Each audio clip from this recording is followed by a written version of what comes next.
For the rest of my days, I'm always going to wonder what would have happened if I didn't have burner by my side. So I really don't know what I would have done if I didn't have the burner. But my first option would always be to use non-lethal. When we fired the first round and saw what it could do and the punch that it put, I was like, holy crap.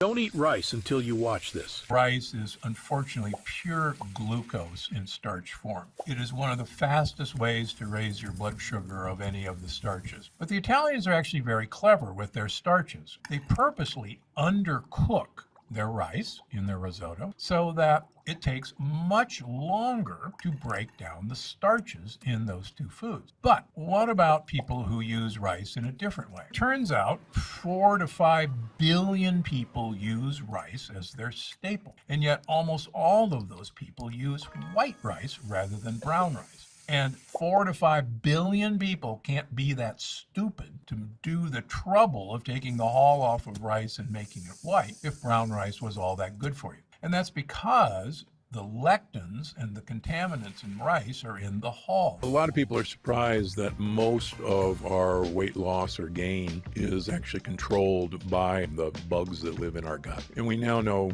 from both animal studies and human studies that there are lean bacteria and there are obesogenic bacteria. One of the tricks is to give lean bacteria what they want to eat. Avocados are really one of the best foods that you can eat. They're almost pure fat and fiber, and it's fiber that your gut buddies love. Tomatoes. Now, remember, tomatoes are not a vegetable. They are a fruit. And the scary thing about tomatoes is that the peel and the seeds have lectins, in fact, fairly nasty lectins. So if you have issues with joint pain, arthritis, this is not your friend. People know that there's something wrong. They're eating healthier than ever, and yet they're sicker than ever. And do you think it's stoppable through diet? Yes. Really? Yes. It all comes down to this key aspect of your biology. And most doctors have no idea about it. Instead of following the blanket advice doctors give to everybody, you need to figure out which gut type you are and start from there. That's when you can start to notice some big changes in your health. If you feel sluggish, bloated, or gassy after eating, if you've struggled with consistent weight gain, or if you feel completely drained of energy even first thing in the morning, there's a very good chance you'll fall into one of the 3 major gut types. Finding out your gut type is the first step to getting your bloating, weight gain, or low energy under control. And I've included a link to a simple quiz you can take to learn yours. It's only a few easy questions. It'll take you less than a minute to finish, and at the end, you'll receive custom tailored information about your gut type. This information is completely free. You don't even have to enter your email to unlock it. The best part is you can take what you learn and put it to use today. So go ahead and click this video to take the gut type quiz and discover health tips that work for you.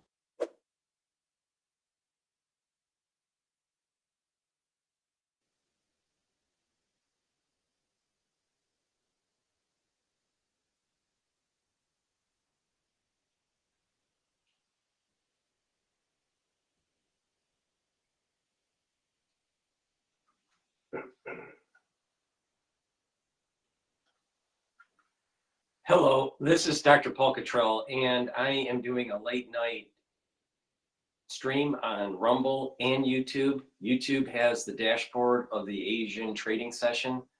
So if you would like to see the dashboard, go to the live stream on YouTube. If you just want the larger screen, that's fine too. You can watch the stream on Rumble. I also set up the links on my website for the stream, so you can watch them there. We're not going to do a simulcast with X Spaces tonight, but I want to go over 9 AI clusters, which would train up to 100,000 people by 2030. On va sensibiliser 2 millions. We will raise awareness among 2 million French people by 2027 to familiarize them with the use of AI. AI is an opportunity for everyone and must be absolutely used for the benefit of each person to avoid creating a new digital. France also announced they had built 35 sites ready to host data centers. During his first term in office, Emmanuel Macron made artificial intelligence one of his key projects. I want France to be one of the leaders in artificial intelligence I want Europe to be one of the leaders in artificial intelligence. We have the means, and we're going to create the conditions. Since 2018, France has invested approximately 2.5 billion euros. That's it for this bulletin. There's plenty more to follow on our website, France24.com. Stay with us.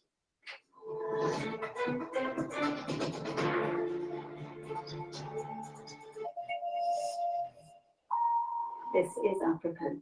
Well, global experts are here in Paris this week to debate the threats and promise of artificial intelligence.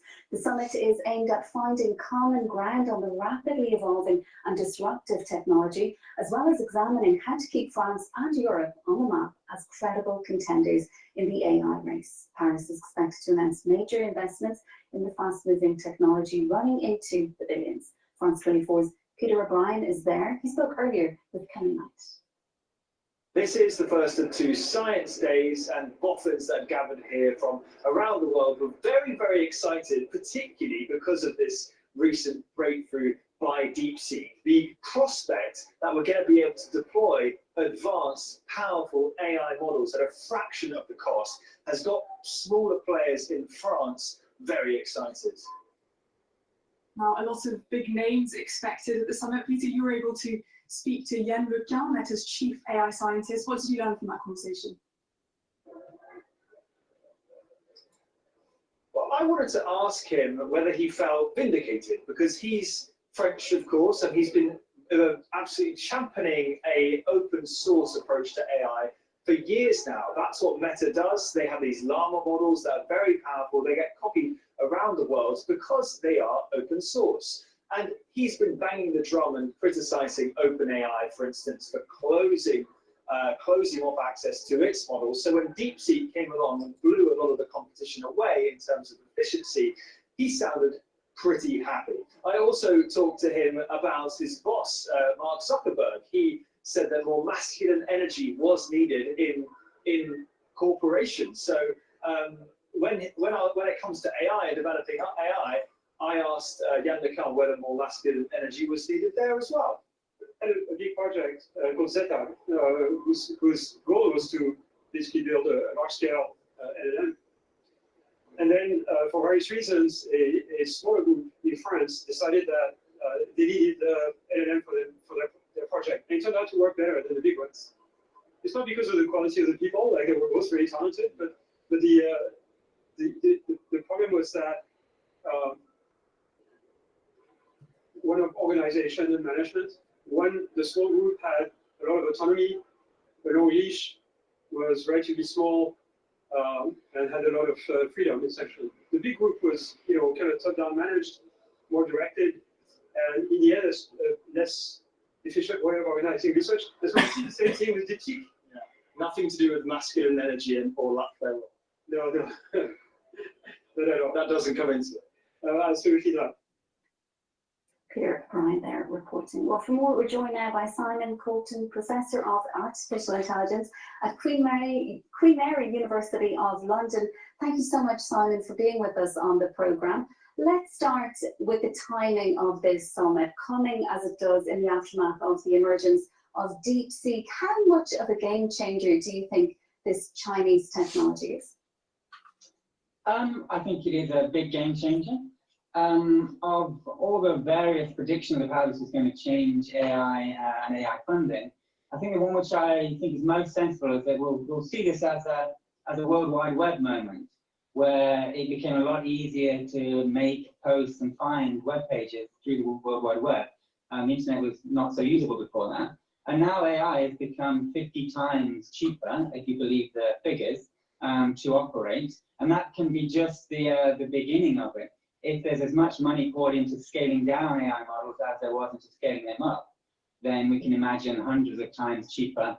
So that will make it available to organizations to use at scale a lot more often, a lot more down the tech chain, so that we will find that it's an explosion of usages of AI. And we might find that that will mean that money flows from the kind of data center area, where we're building up these huge banks of graphics processors, into more startups into more thin layer companies, which are able to run these models on their own machines. And then if the models get even smaller, which I think is quite unlikely to be perfectly honest, but if they do get smaller and they can be crammed onto a laptop, the really good models, not the smaller distilled versions of them, if the really good ones can be crammed onto a laptop or a mobile phone, then that is a huge game changer because we don't need quite so much of the GPUs available. So it could be a pivotal moment. And then, of course, there's a whole geopolitical element to it as well as the financial element. So I think it will be seen ultimately as a big moment in the tech arena. A big moment as well. It also wiped a lot of money off the value of some of the biggest players in the sector initially. Does this suggest that, you know, American tech companies who pledged billions of dollars in AI investment, that perhaps that was a little short-sighted? Possibly. Certainly the market thought that. The timing was just fabulous of the release of this. Not only was it just a day or so after the announcement by the American president of the Stargate project, 500 billion being pumped into infrastructure like data centers, but it was also just before the weekend. So that meant that the market had time to enact a kind of epic overreaction to it. It wiped 600 billion off the market capital of NVIDIA and $1 trillion off the NASDAQ in total. So, however, I kind of believe the line that if you make something cheaper, people will buy it more.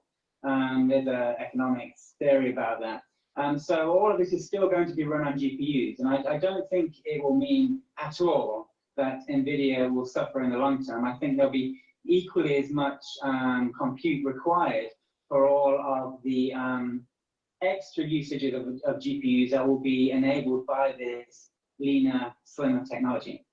And Simon, there's a global AI summit taking place in Paris this week. We've been referring to it earlier. The UAE has just announced that it'll be investing up to 50 billion euros in a data center here in France. What does Europe need to do at this point? Is it those kind of investments that we need to be securing in order to become really a global player when it comes to artificial intelligence?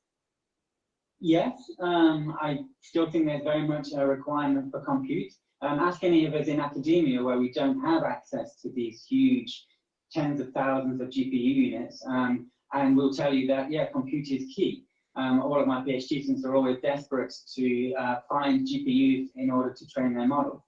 But there are other factors at stake here that will need to change as well. And I try and take a balanced view. I understand the value of AI safety and ethics, but there are reasons to think that the European Union is being overly careful, and that might. I'm going to go to live now. They're interviewing someone about this judge pausing the Fed worker buyout.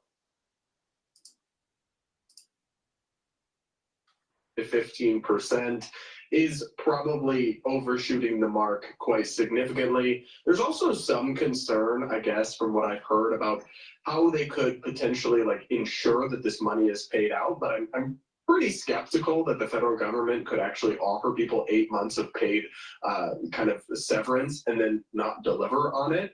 If there's one thing the federal government usually does, it's hand out taxpayer money. And so I do actually think it would be a safe bet, but people are pretty reticent to give up these gigs, and I can understand why. But it's telling, I think, that it's actually incredibly difficult to downsize government. The way they're attempting to do it is nothing short of chaotic, we all have to admit. But if you support the goal of downsizing government, which I do, it's very frustrating. There's so many ingrained barriers to doing so, and there's so much internal resistance and so much litigation that kind of cogs up the wheels from turning. And so I can understand why they're resorting to these kinds of methods, but I don't know how ultimately successful they'll prove to be. Okay, Brad, chaotic, yes, but what about constitutional? I mean, how can government agencies in the form of, say, Elon Musk, even, President Trump, carte blanche with the signature of a pen here, do away with, say, USAID? By tomorrow, all employees of USAID will be put on administrative leave. There was this piece in the Wall Street Journal today that the White House is preparing an order to cut thousands of federal health workers who work at HHS. A White House official told Fox that report below is not true, adding that there's no such executive order in the works. We've seen a lot of these reports, the CIA offering their employees a full buyout here. Is this a way to go about it? Do they have the authority to do this with certain federal agencies and federal workers?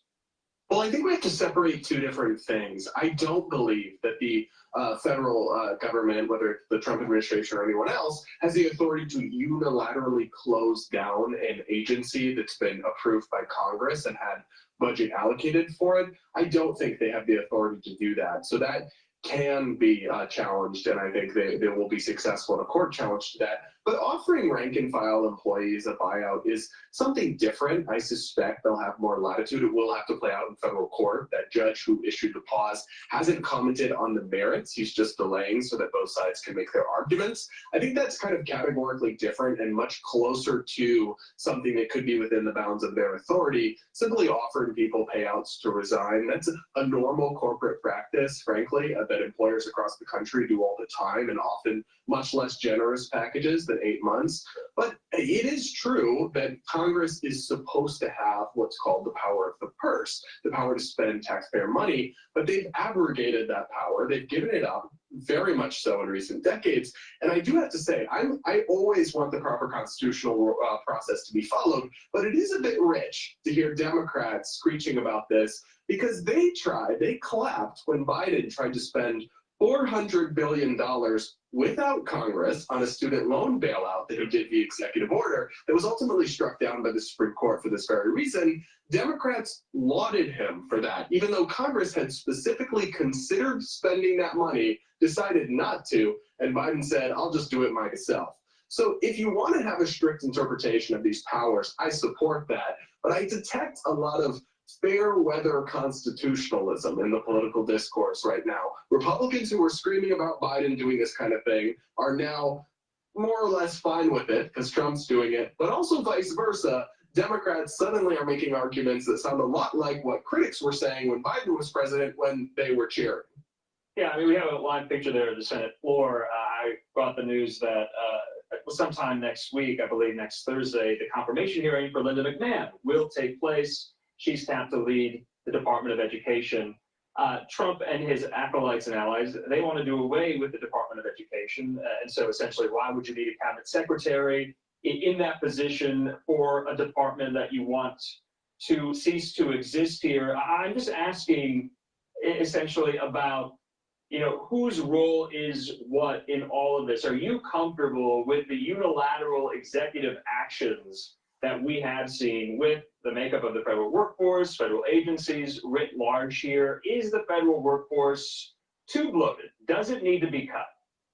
Well, first off, on the latter part of the question, unequivocally, the answer is yes. The federal government has its hands in far too many things. It's grown to an inordinate size, and our country is going bankrupt. We're buried in debt, and something has to give at some point, whether it's entitlement programs, whether it's military spending, and yes, to some extent, the federal workforce, though obviously the percentages are smaller on that front. But to the other question, how you do it matters, and they are doing it far too chaotically. I can't speak to the constitutionality of everything they're doing. Some of it's quite complicated, but I can at least say I appreciate them trying to do something. Republicans for so long have promised to cut government and then actually grown it massively. I can appreciate the fact that they're trying to do it. If they're going too far outside the bounds of the law, then obviously that's not the right way to do it. But part of this, again, comes from Congress just totally not doing their jobs. They don't pass budget bills anymore. They write laws that say this agency can spend this amount on whatever they want with this vague goal. They basically abdicated this. They've given the president huge statutory authorities that are far beyond what the president is supposed to have. So then, well, when a president tries to take some of that leeway they've been given and run with it, Congress is suddenly complaining that their power is being infringed upon, doesn't have the same credibility to it. In terms of whether unilaterally shutting down agencies like the Department of Education, I agree. You need a bill through Congress. Thomas Massie, the congressman from Kentucky, has introduced legislation to do exactly that. The Republicans should just take up that legislation and pass it and then shut down the Department of Education. I would honestly say about 90% of what the Department of Education does isn't necessary. And the necessary 10% could be integrated into other agencies.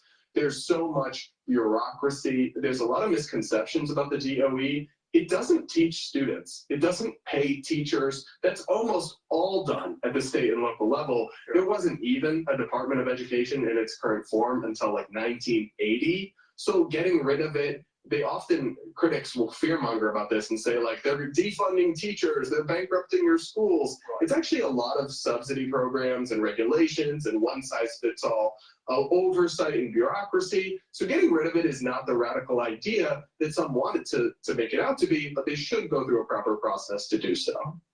In the Free Press today, former Education Secretary Betsy DeVos, in the first Trump administration, she penned an op-ed saying that she endorses this idea. I mean, she led the agency and she's all for it. So I thought that was quite striking here. Is, though, Elon Musk the most effective communicator and strategist and messenger for all of what we have just been talking about? Or should it be delegated to someone else in the Trump White House? And should they have started here with the federal workforce? You mentioned some of these other very, very bloated budgets, like the Pentagon and others, like Health and Human Services.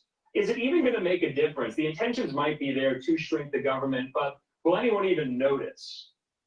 Well, they always will. I mean, we are still talking about billions of dollars that could be spent on something else or returned to taxpayers. So that still matters, even if it's a small amount relative to the massive size of federal spending. But Elon, look, he's obviously a genius in his field, but he doesn't know how government works. And so he's very much a bull in a china shop right now. And he also seems to be putting faith in people and information that half the time seems to be incorrect. So I do have some concerns about the haphazard approach that he's taking. But I will say, I'm of two minds of it, because it's also nice to see somebody actually taking action, actually trying to do something, actually trying to deliver on downsizing government. Just Republicans for so long would just say they want small government and then get into power and spend more and agree with the Democrats. We'll give you more money for your pet projects if you give it for ours. If you give us earmarks, we'll give you earmarks for your home district. But is he really going to be able to tame this beast when he's an outsider? Yes, you could look at it positively that way, but also you could say he has no experience in government. He doesn't know how this complicated beast operates, and he's bringing in these outside engineers to fix it with code or something. I'm kind of skeptical that will ultimately work out well. Yeah, I mean, Trump and Speaker Mike Johnson, they met for almost 5 hours today in the White House, talking about federal funding priorities. We got a government shutdown deadline coming up very, very soon, March 14th. And I would venture to say that I would imagine that a lot of this will come to a head before then. And so we'll just have to wait and see. So there's two volatility points that are in the near future. The 30-day hiatus for tariffs. So you're talking about the beginning of March. All right. And also this March 14th issue with funding the government. Those are going to be volatile plays for the market. Now, I just want to just give an update on the market here. The S&P 500 futures is trading at 6,104. The pound versus the USD is trading at 1.24. Natural gas futures is trading at 3.36. Gold is trading at 2,887. Brent crude is trading at $74.32 a barrel. Copper is trading at 4.47.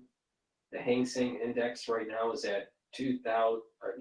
It's at 20,891, and I just updated the ticker here. I put in the Nikkei, and that's at 38,934. Okay. Please help support my work by subscribing to all the channels and making sure that you are going to my store, the-studio-reykjavik.com, and taking a look at the great products that I offer. Some of the products that I offer our structural nanosilver soaps. Get a couple bars for your household. You can get it in charcoal tea tree, very high quality soap. Get a couple or a few bars for your household. Make sure you use discount 5 and you get $5 off. It's a great way to help support your health and help support the work that I do. In addition, I have a very high quality structural nanosilver toothpaste.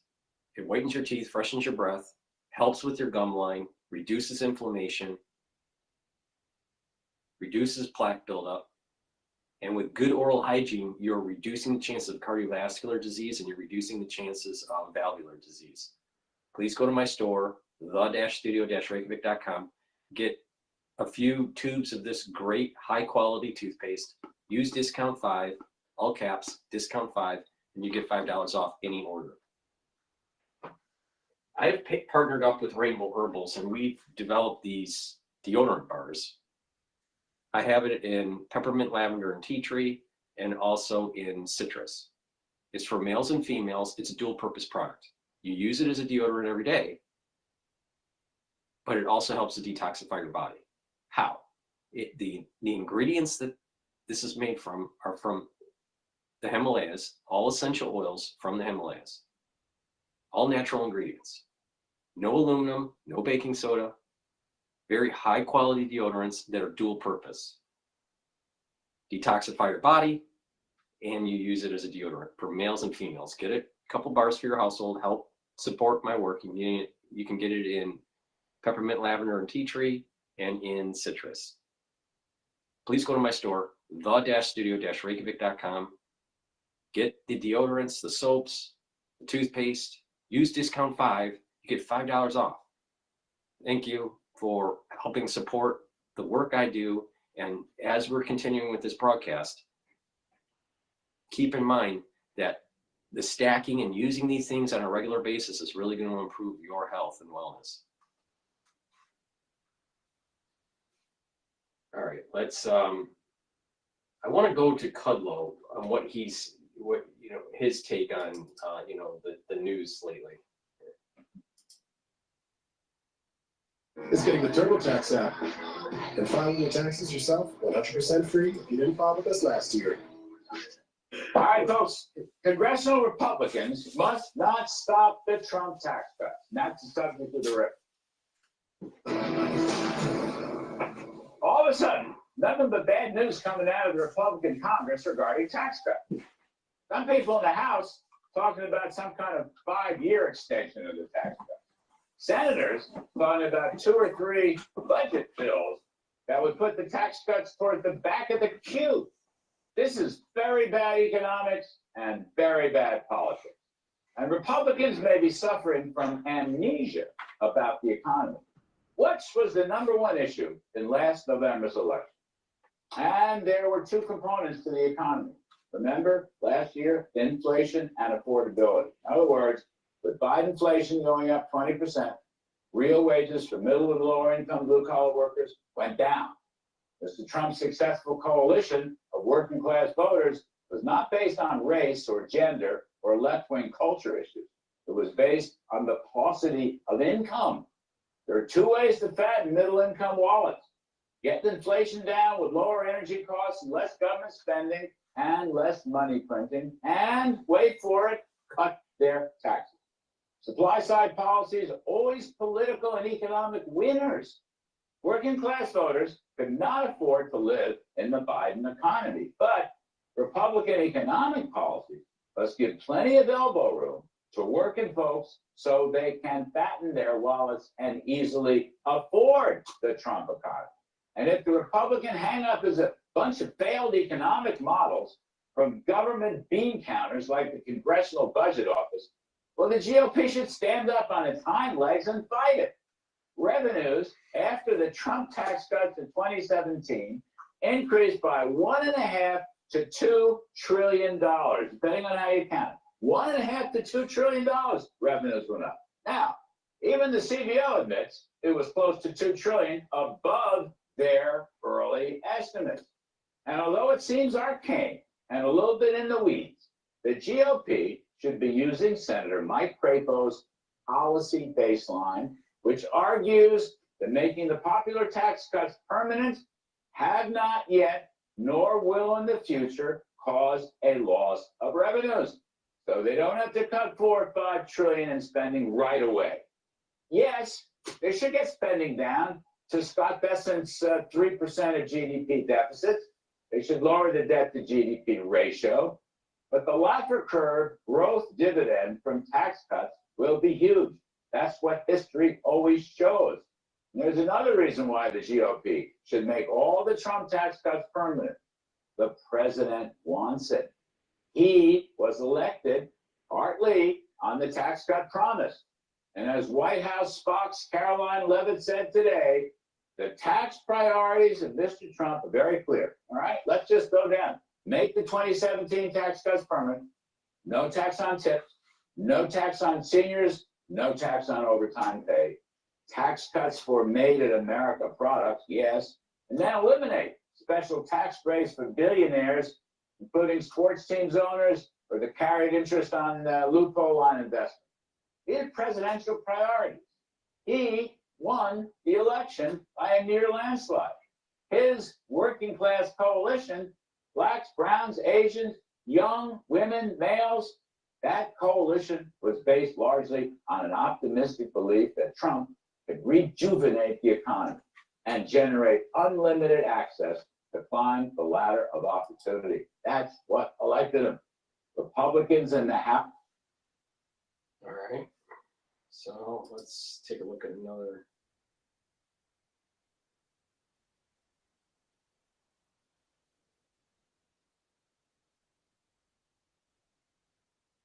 All right, I want to take a look at,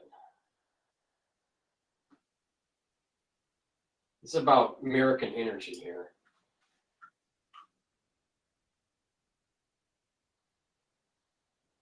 Au vent des 4 saisons,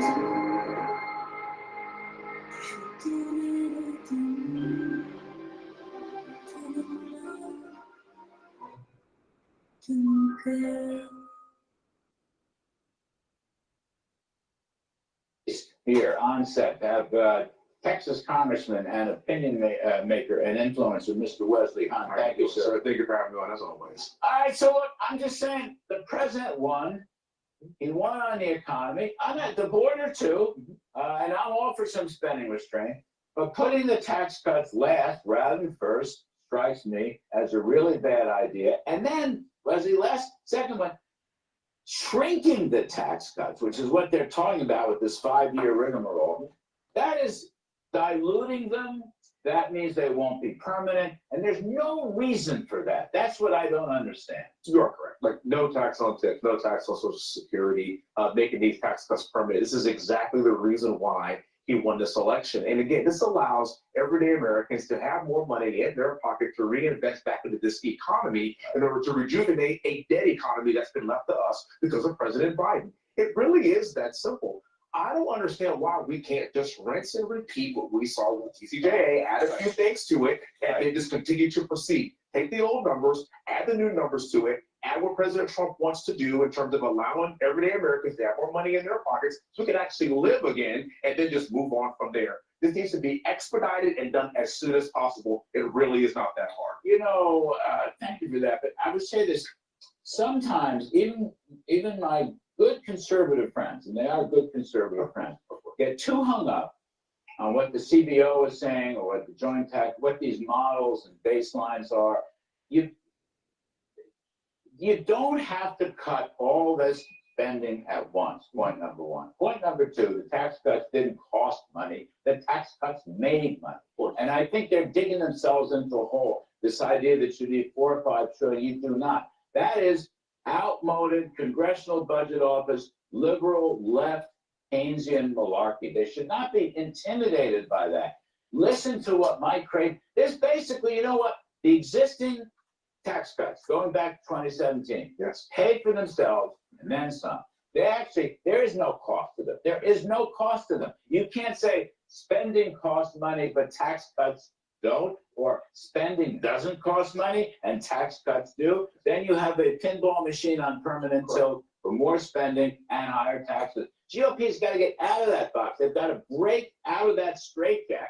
And President Trump is a quintessential definition of thinking outside the box. We also have to grow our way out of this. And a lot of my colleagues don't want to hear that. But when we unleash American energy and we allow this country to grow exponentially, let's see what happens. I know it's hard to plan for this because it's unconventional times. This is an unconventional president. And I remember a couple of years ago when Barack Obama said, you can't just wave a magic wand and have that much growth into the economy. Well, President Trump did wave his wand, and miraculously, we saw the most growth in his first presidency that we have seen in the history of this country. Why can't we do it again? Don't leave the laughter curve. Don't forget the laughter curve. You're absolutely right. By the way, Barack Obama, speaking of whom, Barack Obama used Mr. Crapo's current policy baseline to keep the George W. Bush tax cuts in place. They called it a permanent baseline. It was a policy baseline. They should do exactly the same thing. Obama was a very smart fellow.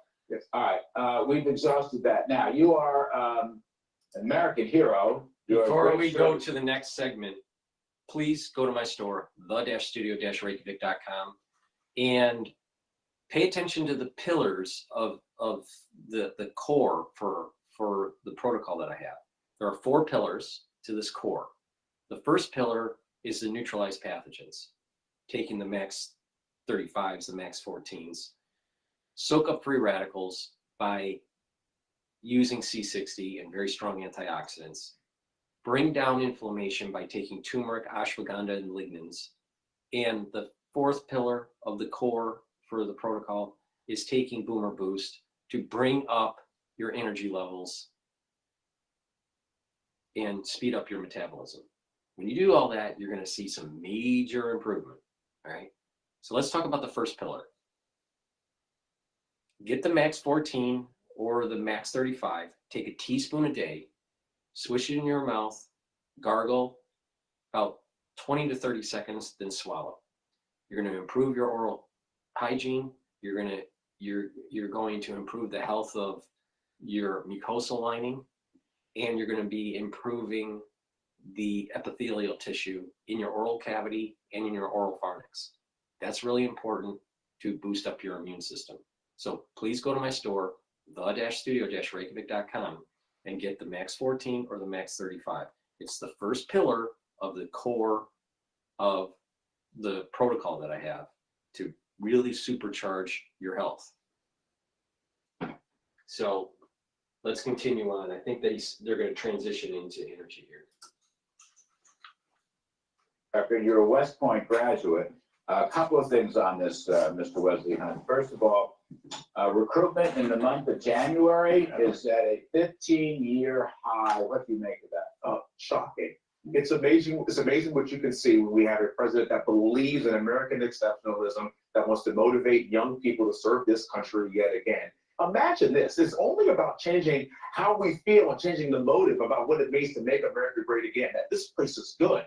There's a reason why there's 20 million people that entered this country illegally. There's a reason why people want to be here, because we are an amazing country, and to have young people that are willing to want to fight for President Trump, fight for the America First agenda is what's been missing for the past few years. And as somebody that served in combat, somebody that served 20 years ago in Baghdad, I got to tell you, I love seeing the faces and seeing young people reinvigorated, a reinvigorated spirit for young people to want to serve this country again. And it happened in just the last 2 months. You know, amazing that paradigm shift. It's probably not peaked yet. And my hunch is your fellow veteran and combat person, Pete Hegseth, yes, running the Defense Department, might have something to do with it also. I think so. And I know you're a West Point grad, so I'm reading in the paper today, West Point is basically scrubbing itself of all its DEI programs. Yes. Top to bottom. Yes. You approved? Have you heard about it? I've heard a few things about it. I think I saw a few things flash up about some of the clubs that are also being scrapped. Right. I want to take a look at that, to be honest with you. I want to kind of ask a few questions. Because it may not be scrubbed the way you want. It may not be. And again, I want to dissociate DEI from ethnic clubs that are basically essentially just trying to talk about what makes this country an amazing country, and that's because of our diversity. What I don't want to see is people being hired or being trained or training being changed just because of the way someone looks or because of someone's ethnic background. But also, I do want to celebrate a lot of the differences that we have in this country. As a black man sitting next to a white man right here, you know what we have in common? We're all Americans. Yeah. But the culture in which we grew up in should be celebrated and talked about. No, good for you. Last one. We don't spend too much time on this, but USAID, a very flawed program. Extremely flawed program. I love this story now. It turns out that the left-wing magazine, or whatever it is, Politico, media outlet, was getting money from USAID, getting money to basically defend Biden administration policy. The range in this discussion, they got something like 8 million, or somebody wrote up they got 35 million. My question is, not just why would a left-wing media outlet, but why would USAID be giving American media outlet money at all? This is the definition of breaking down the bureaucracy that we've seen for the past 20 years, and it's got to come to an end. Thank God that Elon Musk is taking a look at this kind of thing, and this is a person that runs businesses. This is the person that has to look at his bottom line and look at the balance sheet and say, yes, no, yes, no, yes, no. Not just like every other CEO, but also everyone else that does their own personal finances. We're taking a deep dive and getting rid of all the bloat and all the extraneous spending of your taxpayer dollars that shouldn't be happening. I think Elon put out on X a few days ago that I thought was wonderful. He said, how many countries tax their people and then send money to the United States? Well, then why are we behaving this way? You know, by the way, the 8 million of Politico didn't make it. No. Damn thing's still unbelievable. The generic point, though, is every day, now the Democrats are in full-throated attack on Elon Musk. They're having rallies, and they're getting excited, and they're raising their voice. That's how I know he's doing a great job. That's how you know he's doing the right thing. Wesley Hunt, Congressman Wesley Hunt, thank you, sir. Always a pleasure. High-quality ingredients, no harmful pesticides. Stonyfield Organic, good on purpose. Wix, one platform, any website. Unlimited creation. Describe your needs and goals.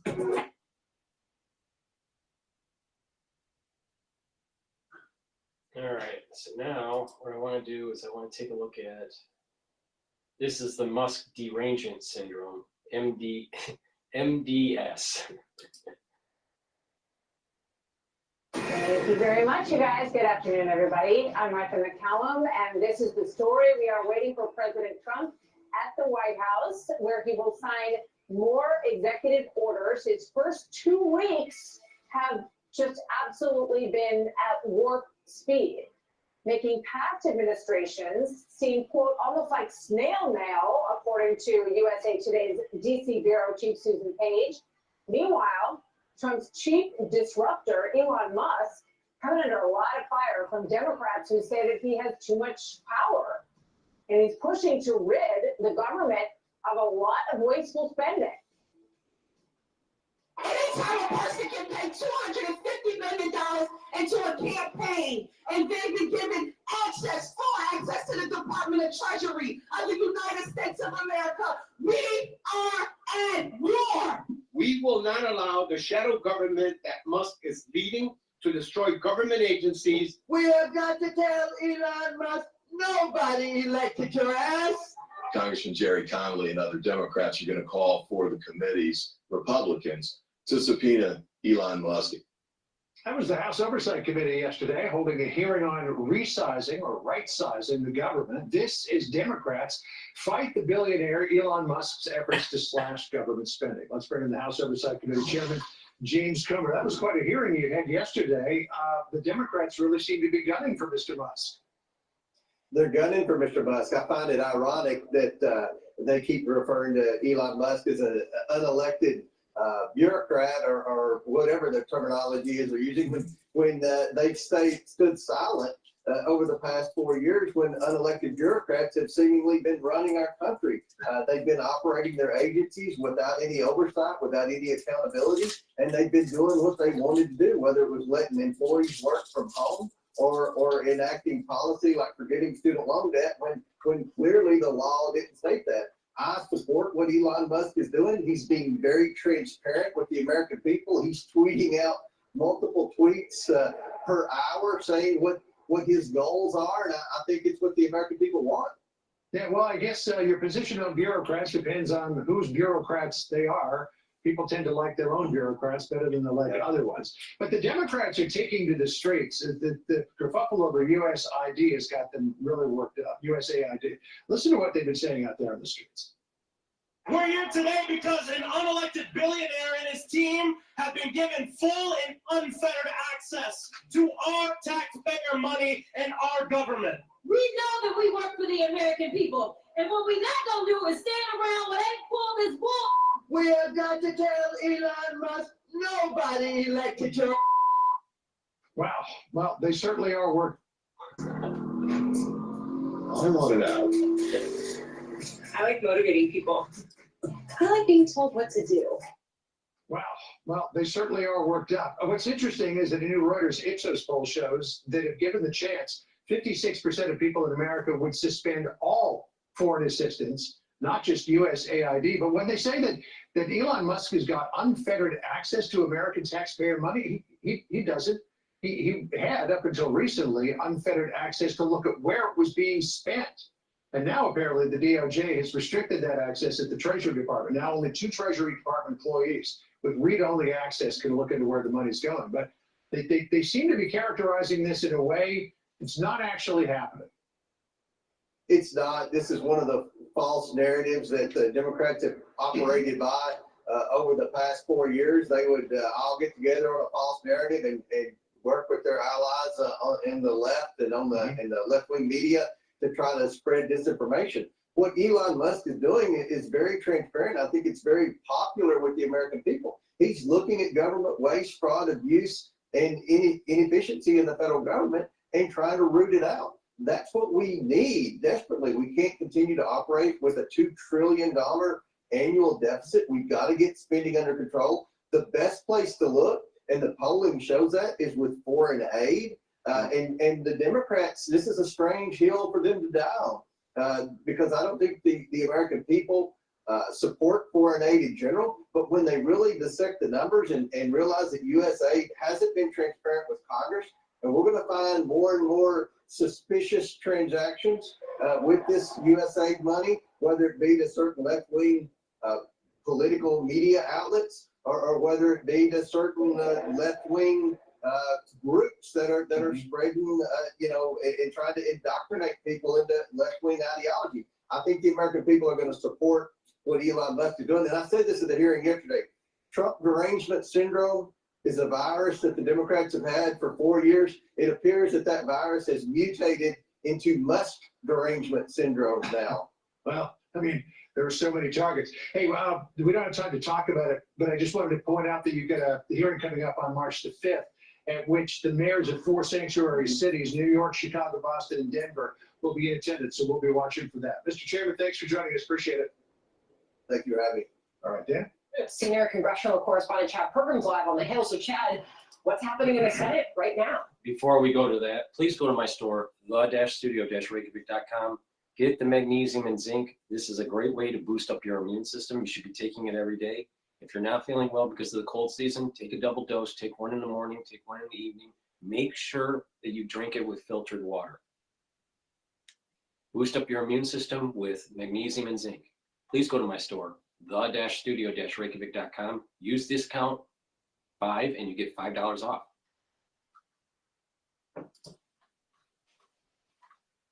Well, it's a marathon session, a talkathon. In fact, Democrats kept the Senate in session since 10:30 yesterday morning and through the night. They're protesting Doge, Elon Musk, and the nomination of Russ Vought as budget director. Democrats claim Musk and Vought will steal the power of the purse granted to Congress under the Constitution. Whatever the challenge is, whatever the fear is, what I want to tell you right now is don't normalize a president who is violating the separation of powers. Don't normalize a president who is violating civil service laws. Don't normalize a president who is ignoring the dictates of Congress and establishing agencies. Don't normalize wasteful spending. Go after certain agencies that are wasting your taxpayer money, and don't normalize the Democratic Party trying to demonize Doge to actually making America great again. Right, Booker?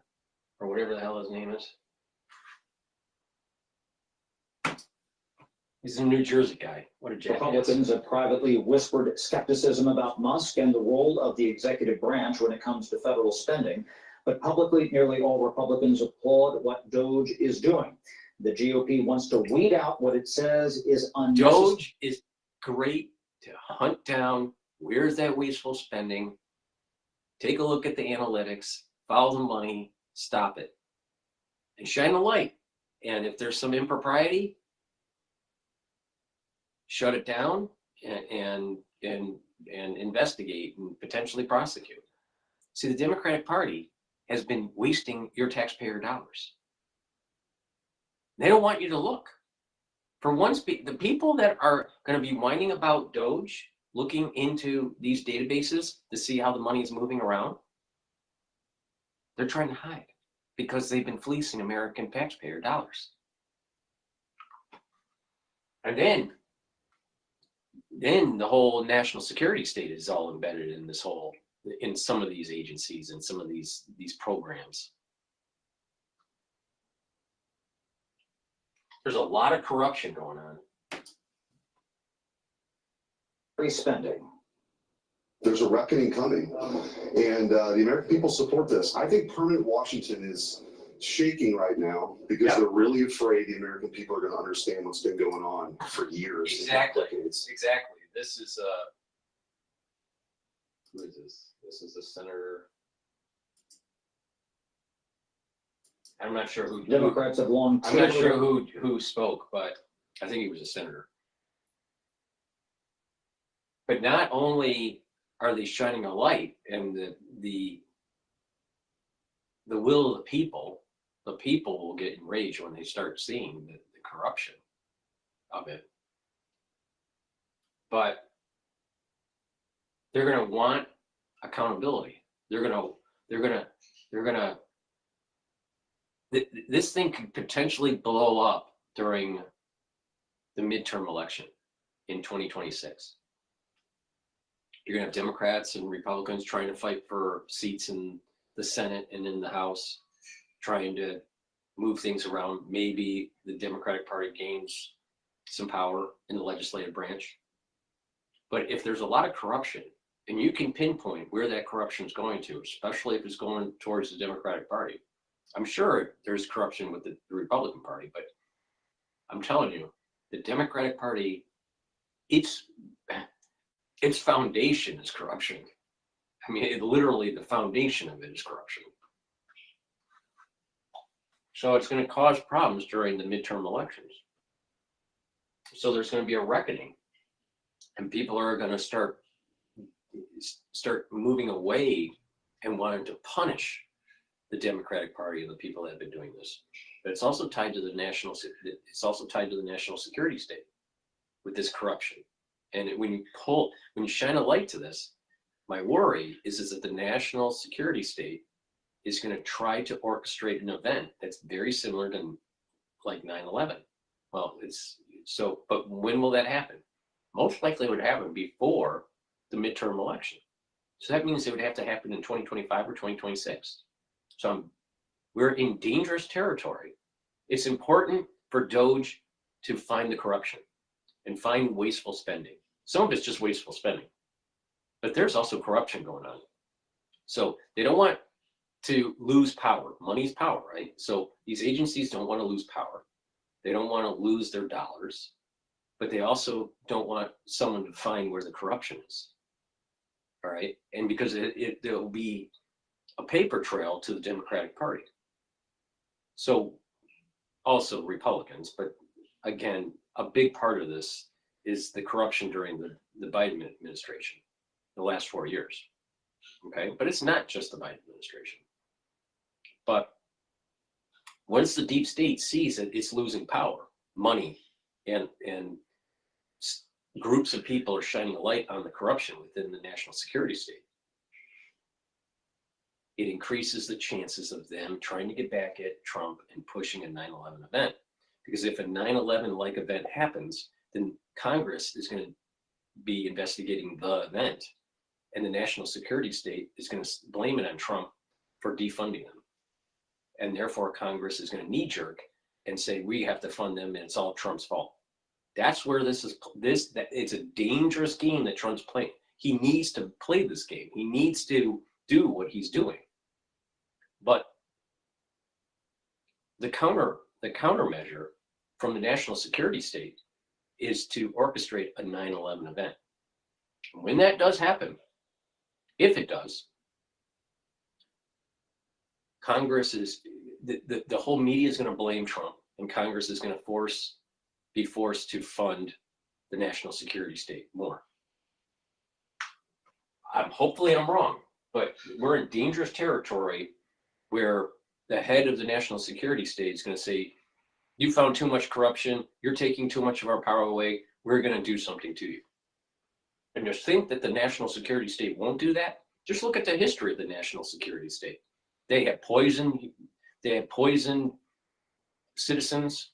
They have tried to overthrow governments. They've lied to Congress. They've lied to the American people. They've been given broad emergency powers post 9/11. The national security state is totally out of control. On top of doing nefarious things like weapon developments that are biologic and chemical.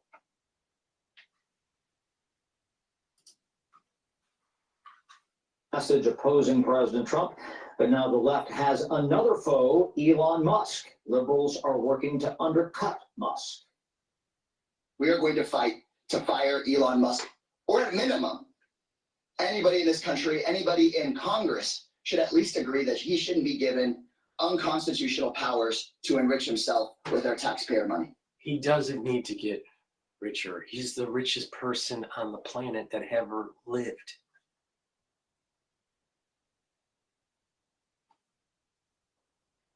Now the question is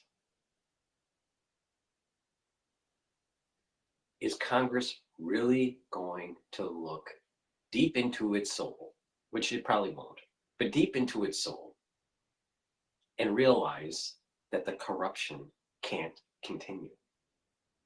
Now, if they don't listen to the people, and only K Street, because who's benefiting from this corruption? The politicians in K Street, the lobbying group, big business, not the little person. So NGOs are benefiting from this. All right, so the average person, we the people, aren't benefiting from this. We're actually being hurt because it's wasteful spending of our taxpayer dollars and making the society less productive. Okay, so they're not listening to we the people. So Congress wants to demonize Elon Musk, but they're not willing to actually stop the corruption and not listen to we the people. So where this is going to go is a French Revolution, where our representatives are going to be guillotined. The American Revolution, even though it was bloody and it was long, the American Revolution was tame compared to the French Revolution. Now, I hope the French Revolution 2.0 doesn't happen in the United States. But if it does, it's going to be extremely bloody, and we're no longer going to have our constitutional freedoms, because we're going to end up having some sort of really weird quasi balance of powers that don't really work. And there's going to be always this fight between the ones that have money and the ones that are the little people. So and that's what's happening in France right now. They've never reached equilibrium since the French Revolution. And that's why their empire collapsed. But I don't want to see our Constitution dissolved. But this bullshit that's going on with our representatives in Congress, not listening to we the people. We the people are not them. We the people are the ones that are voting. We're not being listened to. It's K Street that's being listened to.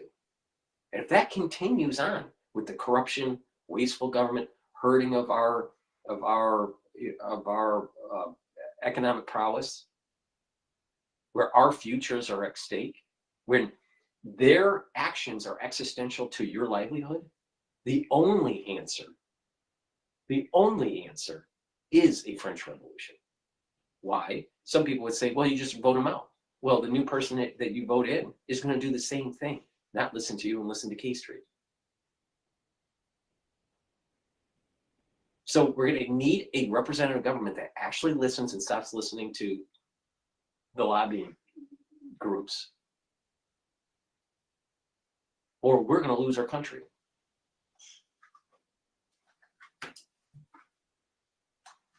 Democrats worry about votes if he's confirmed as budget director, but Democrats cannot derail the nomination. That's because all Republicans will vote yes. The Democrats' protest time expires at 7 p.m. Eastern tonight. Vote could become only the second nominee confirmed without bipartisan support. So let's bring in Carolyn Levitt, the White House press secretary, to dig more into this and other issues. Carol, it's great to see you. It's good to have our own private briefing today. It's great to see you too. Thanks for having me, guys. So the Democrats are really screaming from the rooftops about Doge, all centered around Elon Musk and USAID. Here's just a little bit of what they've been doing in the past few days. This is a dictatorship in the making.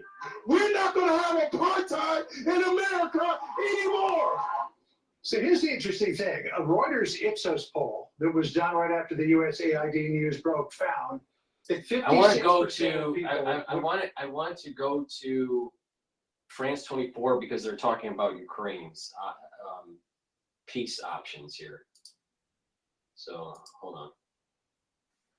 Country's rare minerals in exchange for protection from Putin. Zelensky now openly contemplates what Trump wants: direct negotiations with Moscow. We'll review terms and conditions.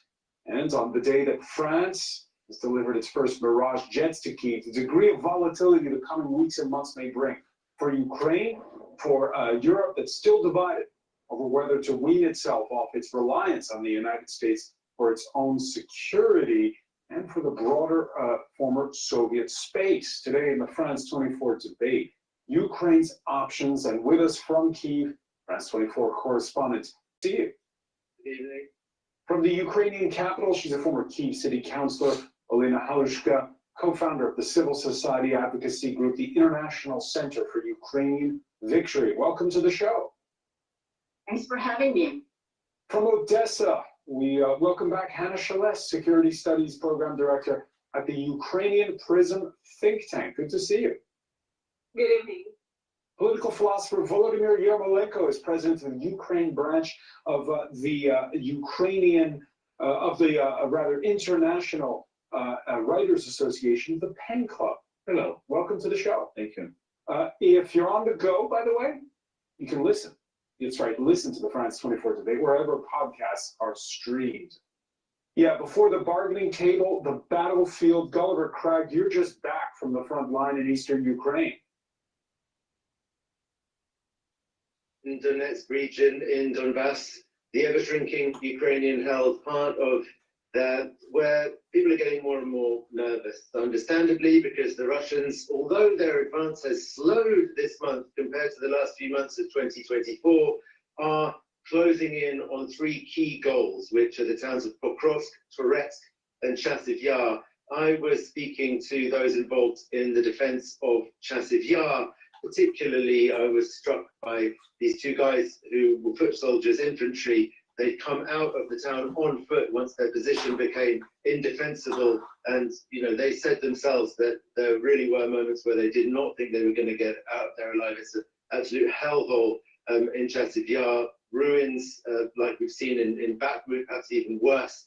But the fight is still going on. There are some, though I think an ever-diminishing number of Ukrainian servicemen who believe that there is still a chance to hold on to Chasiv Yar, or at least to inflict as many losses on the Russians as possible before finally giving it up, because the loss of these two hilltop towns, Chasiv Yar and Toretsk, will be very, very serious, have very serious implications for the rest of the Ukrainian-held part of Donetsk region, and the taking of Pokrovsk, this key junction, similarly. So anyway, you can take a look now at the report that I made, shot on Tuesday, sorry. The technician exits the dugout, sets the drone down, and swiftly heads back to safety underground, where the pilot is already in action. We might be delivering ammo to our guys, or we might be dropping bombs to hamper the enemy's movement. Right now, we are just training, but in a real situation, what we would see is the ruins of GETTR. That's what it looks like now. Hiding amid these ruins are both Ukrainian and Russian soldiers. The battle has reached the center of this strategic hilltop town. After weeks in this hellscape, Matvey and Alexander got orders a few days ago to leave on foot. I am so glad we managed to make it out there safe and sound, against all odds. I kept telling you to stop all this "we won't get out" nonsense. All right, let's go back to Fox News here. It's thanks to the fog. There was a really thick fog.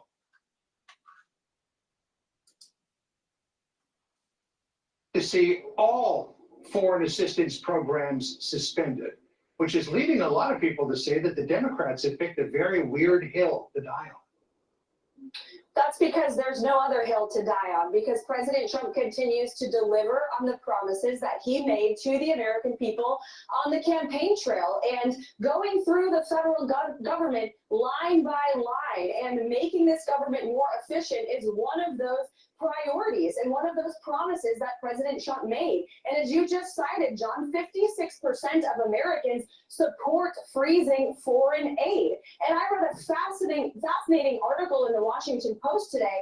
They interviewed voters in Pennsylvania, and all of them said that they support President Trump and Elon Musk's efforts to make this government more efficient. What President Trump and Elon Musk and his entire administration is trying to do is make our bloated bureaucracy here in Washington run like a profitable business. And every agency has been tasked with going line by line and ensuring that the American taxpayers' money is aligned with the American people's interests. It's a common sense solution to fixing a decades-old problem of bloated bureaucracy, waste, fraud, and abuse. And the vast majority of Americans support it. So the Democrats can hoot and holler all they want. This White House will stay committed to delivering on President Trump's priorities and being good stewards of the hard. Democratic Congressman Jared Moskowitz from Florida is a member of the bipartisan DOJ caucus, and he joins me now. Congressman, thank you very much for being here. I want to put up a number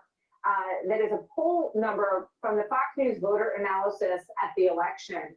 And it shows that people were asked, how much change would you like to see in how the country is run? And 83% said they wanted substantial change or complete and total overhaul. Your thoughts on your colleagues who are very upset with what Musk is doing, despite the fact that he's cutting through a lot of waste in the government so far? No, thanks for having me. That poll is exactly one of the reasons why I joined the DOJ caucus, is that I do believe government needs to be run more efficiently, and I do believe that government needs to save money, and I do believe there are lots of programs that are older programs or some expenditures that we can get rid of.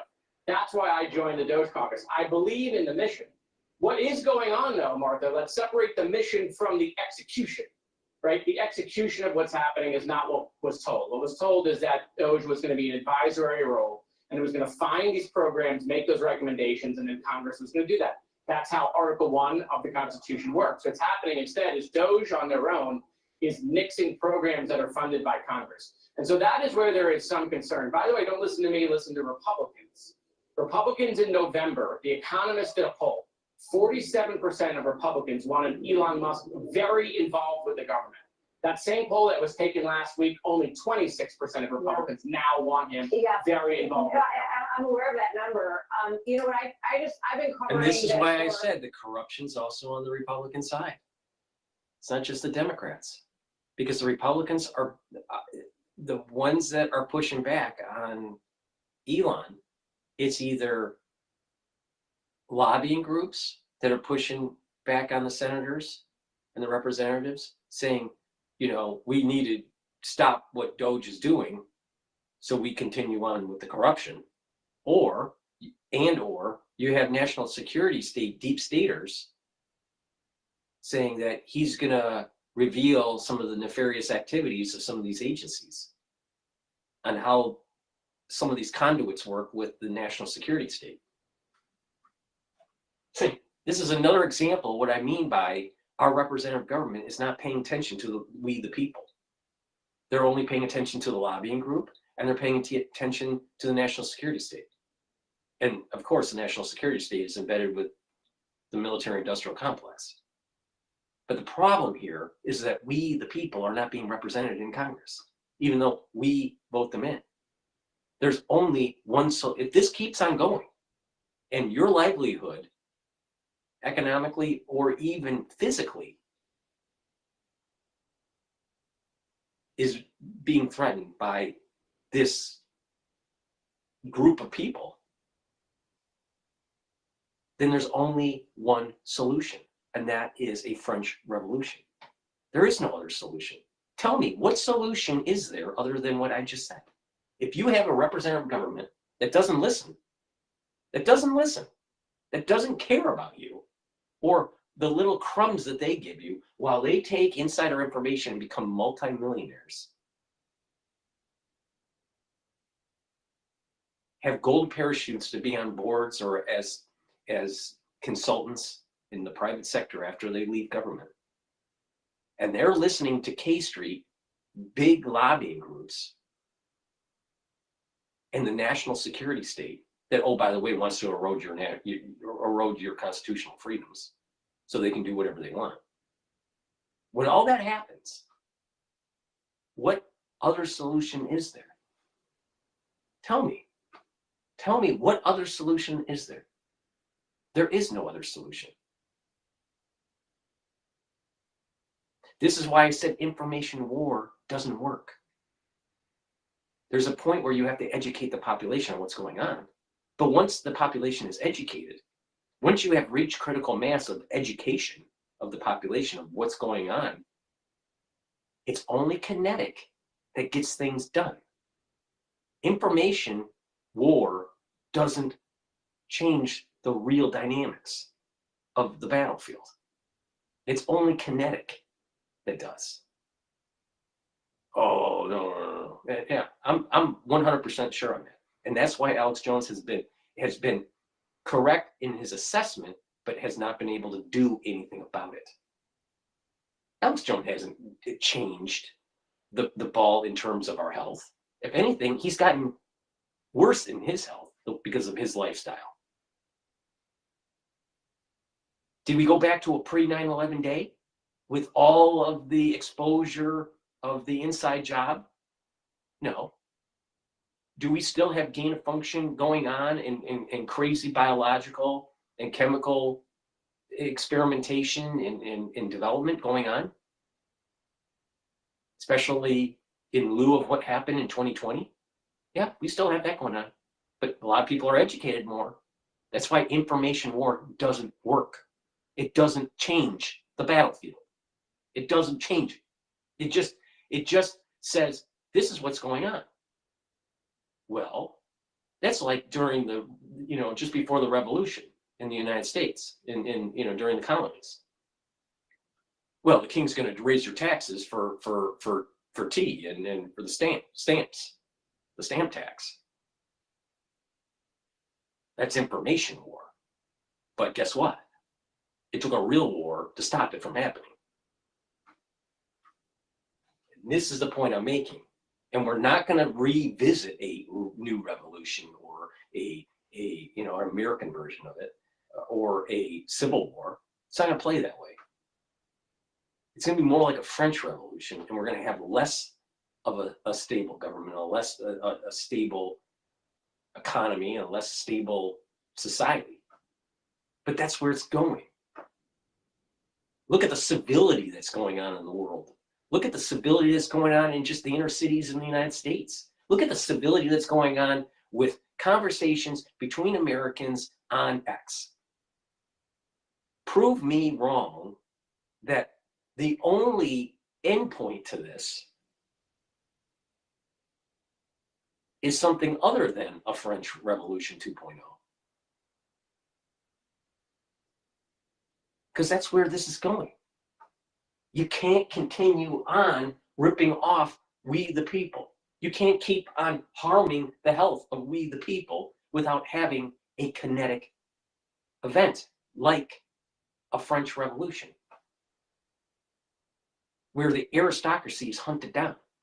Because it's the aristocracy that actually is promoting this existential threat on we the people. No, but everyone thinks that just information. Think about the people that you follow on X, all right?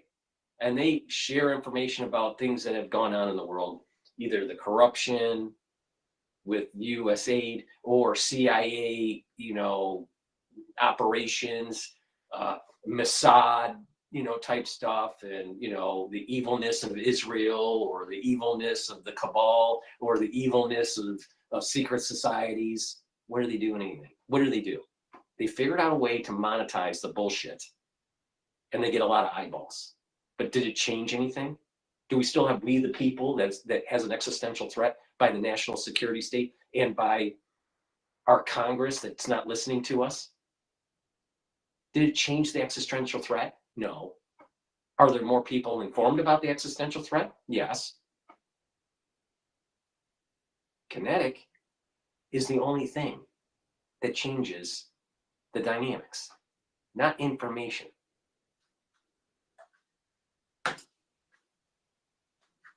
On time, and there have been efforts that Congress was deep into where spending was going to be cut, and ultimately it never happened. So when I see that number of Republicans, as you say, who were supportive of Musk, who now aren't, what I see is the pushback of Congress to not want spending cut. There is so much. I think we can talk numbers forever, but just take a look at this. The Government Accountability Report, $236 billion in improper payments just in 2023, and 79% of that comes from Medicare, Medicaid, federal pandemic unemployment assistance. So maybe we need a bulldozer to come in and make these cuts, and then move to Congress to approve anything that really falls more in Congress's venue. Right. Well, let me say two things. One is we still have to do it legally, right? And so I understand we want to make these cuts, but we still have to do it legally. The second thing I would say is go look at the debt clock right now. And look, it's only been 2 weeks. I'm a reasonable, rational guy, but we can have this conversation 2 weeks from now. We can have this conversation a month from now. Go look at the debt clock. It's not stopped. It's not reversed. We're still adding to the deficit and the debt. And so the only way we're going to reverse that is it's going to have to go through the legislative body. It's going to have to come to reconciliation. But some of it can be done by executive order. I mean, for example, USAID was created by a presidential edict. Okay, but the debt USAID was moved out of the State Department, now back into the State Department. Those are all executive authorities. I'm telling you, I got it, but there's an energy that's building up. It's a powder keg in the United States. It's an energy that's building up. There's frustration that we, the people, and our tax-paying dollars is not being used efficiently, and that there's too much debt, and it's going to break the economy. We cannot keep on going down this road. Now, there's many reasons why this has happened. Some of it is shipping jobs. Some of it is wasteful spending. Some of it is the national security state not being beholden to the people and not following the intent of the Constitution. You have Congress that's not listening to we the people.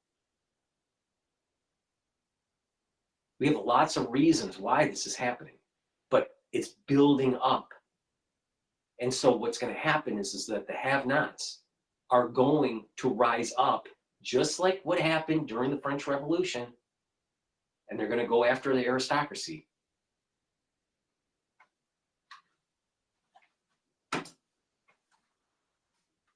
The debt clock. If you go look at the debt clock, that Thomas Massey wears, and I'm going to start wearing it because I joined the Doge caucus. Yeah. The debt clock needs to start reversing. That's when we know when we have success. And so listen, again, I'm a Doge member. I agree with the mission, but we have to execute this correctly. All right, Jared Moskowitz, thank you very much. We really appreciate. We got to make sure that some of the conduits are maintained so we can still have some payment flows for corruption. Can't get it all out. Got to do it the right way. So the Democrats can still have their corruption, the Republicans can still have their corruption, and don't touch that third rail. It's not Social Security. That third rail is the national security state. Please go to my store, the-studio-reykjavik.com. Get the elderberry zinc lozenges and also the honey, the Manuka honey lozenges. 60 parts per million, structural nano silver. Once you have an irritation because of, let's say, the allergy season or the cold season, mitigate that irritant by taking the lozenges right away. Please go to my store, the-studio-reykjavik.com. Get a few bags for your household. Get it in the Manuka honey or the elderberry zinc. They're very high quality. They work great to mitigate the irritation. The earlier you take them, the better off you're going to be. I think after they get through the things they can do with executive orders, they're going to need a lot of help from Congress. So we thank you for joining us today. Thanks, sir. Like what they're seeing so far, let's talk to two of them. Teresa Albano is a Republican from New Jersey, and Ranger Irwin is a registered independent from Nevada. I want to play this on Al Jazeera. They're talking about the Stradivarius. I think they're doing an auction here. I can find it for them. I had to roll back the live feed.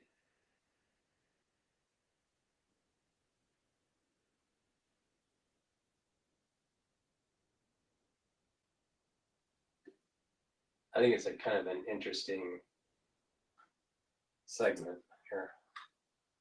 Of missing Palestinians, presumed dead in Gaza, families have begun burning their hands and shovels after more than 15 months of Israeli attacks. Backtrack over his plan to take over Gaza. He says Israel would have. I missed it again. I saw it once before and I wanted to play it. I lost it. I can't find it. Oh, there it is. So, and how many? Okay, here we go. A rare 311-year-old Stradivarius violin is about to be auctioned in the US. It could become the world's most expensive musical instrument. Al Jazeera's Kristen Salumi is in New York to tell us why. It was made more than 300 years ago, but is still considered state-of-the-art. Handcrafted from maple by Italian violin maker Antonius Stradivari.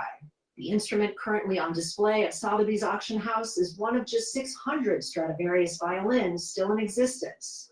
At the time he made this violin in 1714, he was about 70 years old.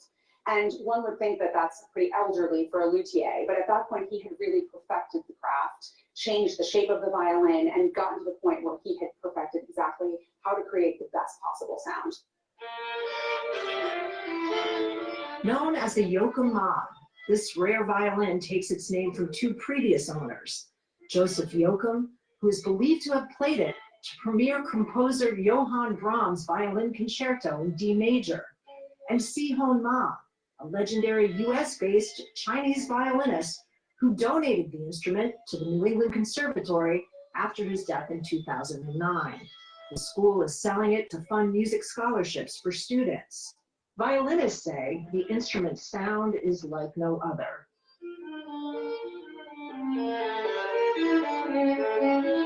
And when I play it, somehow there's a dialogue between me and these 300 years of history, the passage of time, the different life stories that have been invested in this violin. And that to me is fascinating. Sotheby's put the value of the violin at $12 to $18 million. What bidders are willing to pay will be clear on Friday when it goes up for auction. I wouldn't be surprised if it goes for 20. $18.9 million will be a 20, new 25. record. The previous one set by yet another Stradivarius violin back in 2011. Kristen Salumi, Al Jazeera, New York. And that's the news with me, so rather than that. والله business ده أنا بتمنى. Let's go back to Fox, but before I do go back to Fox News, we can have a great world where there's peace and harmony. You know, the harmony of a violin, and understand the history that we all went through. But if we have individuals trying to take advantage of the public with their health and with their well-being economically, it's going to end badly. It's going to end in a conflict. It's going to end, it's going to lead to war and destruction.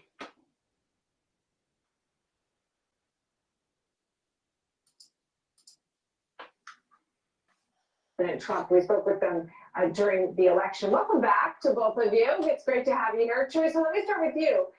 You know, you hear the pushback from Capitol Hill, and I think Musk is exactly right when he said, you know, people are going to like it when we start cutting their budgets. Tell me what you think overall of the first 17 days or so.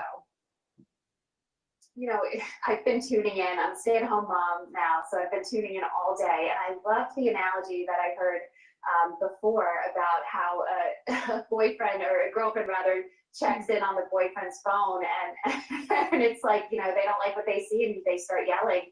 I cannot believe some of the stuff that I'm hearing them say and cursing, and I think that they're very upset that this is coming, you know, to the public eye. I'm naive. I had no idea where some of this money was going, and I'm angry about it too. I mean, I come from a family of hard workers. My husband's family are at work every single day, and you want to know where your money's going. Every American does. Yeah.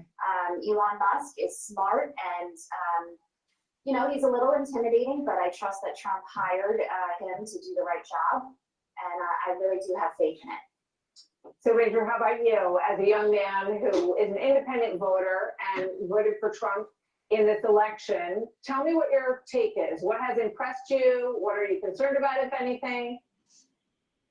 I'm not really concerned at all. I'm a firm believer in Trump. I know that he has America's best interest at heart, and I feel like he 100% got Elon Musk to join him, because I mean, if you look at Elon's track record, I mean, he's usually cut back on lots of other companies he's bought, like Twitter. I mean, they let like half the company go, and I mean, Twitter's been amazing since. I mean, he's really just, I mean, he's gotten someone who knows where the heck to go. Yeah, it's so interesting. You know, all companies, public companies, have to open their books to their shareholders because they're the people who have used their money to invest in the company. And Teresa, it's a similar situation. As taxpayers, our money runs the government, dollar for dollar. So what do you, when you see some of these Democrat lawmakers largely, screaming about saying we're at war and that they are so outraged that he has access, but does that strike you? Are you concerned about the access? Because it's read only, as Dagan said before. If you open the file, they can't touch the file, change the file. They just have access to look at it. I mean, I just think they're panicking. I mean, I don't think they're helping themselves at all. I really don't think they want people to see where this money is going. I don't even know if it's going, to some of the places that they're saying it's going. How are we supposed to know that it's not going in their pockets? I mean, they're putting up that much of a stink about it. Sorry, Fox News, the word is audit. We need an audit of the system. That's what's going on here.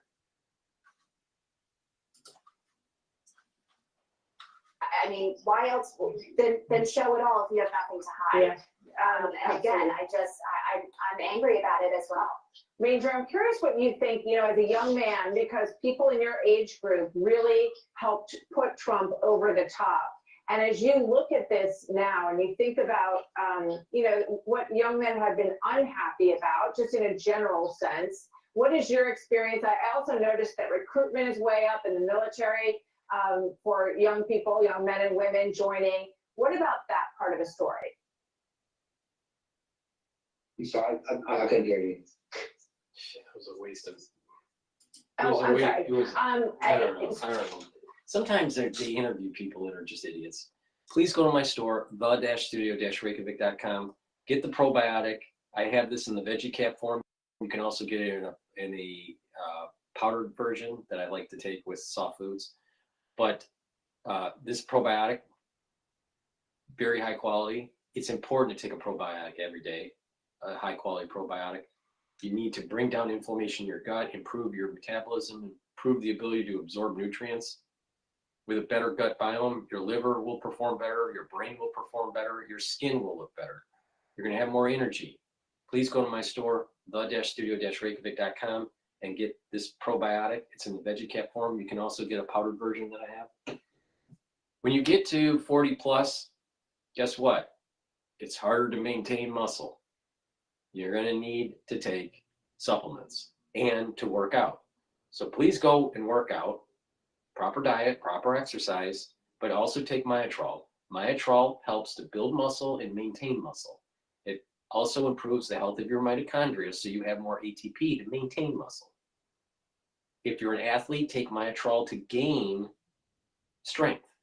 You can stack this with Gladiator Barley that's also on my store, and that's a great combo for strength training.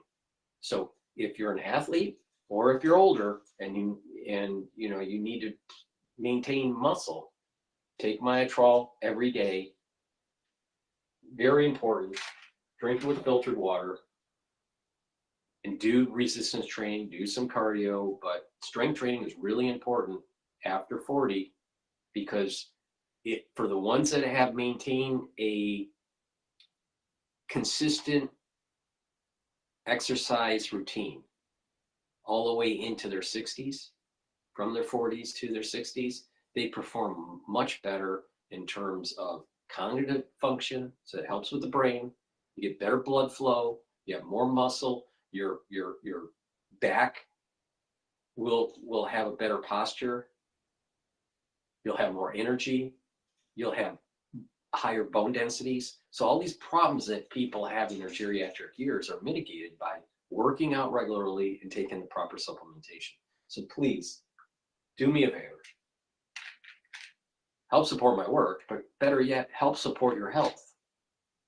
It's through this routine that I'm telling you on how you're going to have a better life in your 60s, in your 70s, in your 80s, if you follow this routine.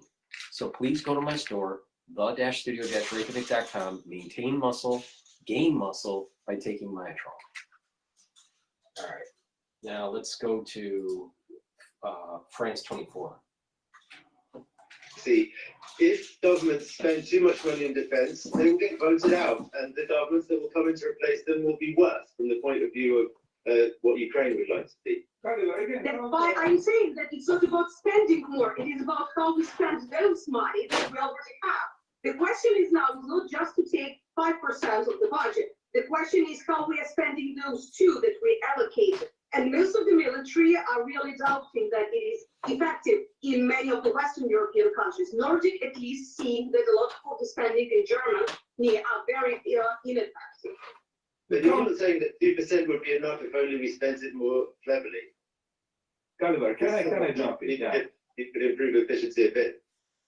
There are two counter arguments to your point. The first is if Russia is not stopped here in Ukraine, there will be a bigger war in Europe. And then everything will be spent, well, you want it or not, but everything will be spent on defense. Otherwise, there will be a threat to European democracies much bigger than even those problems that democracies have now. So the military spending will increase at the expense of the healthcare, at the expense of schooling, education, and all other good things.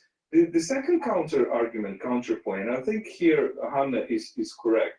I would put it in a different way. We recently went to Sumy region in the north of Ukraine, and we spoke to soldiers who are downing the Russian drones, the Shahed Russian-Iranian drones, and they showed us the fragment of these drones. And if you look at the drone, you understand how cheap it is to produce. It's very deadly. It can kill people. It can destroy houses, but it's very cheap. So it's not in order to fight these drones, you need to have cheaper weapons as well, because you cannot spend too much expensive weapons. And the debate around spending and security spending is sometimes a debate about money. It's not only it should be a debate about money. It's a debate about how efficiently we spend it. It's not necessarily that if we build a very expensive tank, it will be more successful on the front line. So you need the right weapons for this kind of war, and you need the right intelligence. And you need to right quantity, because Russia is about quantity, and that's very important. Olena Halushka, Kyiv is very far away from Washington. But right now, there's a lot of turbulence there. This week, we saw the Central Intelligence Agency offer its agents voluntary severance pay if they wanted it, if they didn't feel like signing on to the remit they're going to have going forward, and many have accepted, apparently. The turbulence in Washington, how does it affect you? Well, of course, Ukraine is present protecting, defending itself from the existential fight. So the turbulence in Washington directly affects our affairs. But I would like to add, to this discussion which my colleagues had regarding the money, the resources. There actually are money that can be spent for the Ukrainian self-defense and Ukrainian reconstruction and rebuilding of our energy infrastructure, even today, even without sending the bill for the Western taxpayers' money. And here, I mean the assets of the Russian central bank, $300 billion that were frozen in the first days of the full-scale war in G7 countries. If those money are confiscated and sent into the bank as the reserve for Ukraine, we would be much less dependent on the political turbulences, because this is not only about Washington. The elections were coming in Germany. We are very closely following the political dynamics in France, Romanian presidential elections, and so on and so forth. If we go for establishment of the secure reserve of the money, and according to the international lawyers, this confiscation would be a lawful countermeasure, and this money can be set as an offset payment for the reparations. Russia has already inflicted at Ukraine almost $500 billion damages, and we are speaking about $300 billion. And this money already started working for Ukraine, because the windfall profits on the frozen Russian assets in 2024 were already taken away and invested into Ukrainian defense. And even the French Ministry of Defense received 300 million euros that were invested into procurements of the Caesar howitzers, shells, and missiles. So I think that confiscation is done, this can be mutually beneficial. So let me ask you about this, Olena, because in the world's currency is the US dollar. In the closing days of his administration, Joe Biden tightening the sanctions on those so-called ghost ships that try under the radar, literally, to transport Russian oil. Do you see the Trump administration continuing those sanctions? We still do not know what will be the policy of President Trump, because in one of the plans that was developed by the envoy, Keith Kellogg, was the position that the sanctions might be partially relieved in order to incentivize Russia to sit at the negotiations table. But we think that we need to put the pressure that sanctions should be toughened, that this assets should be confiscated instead of being returned to Russia, and only by strength Russia can be basically,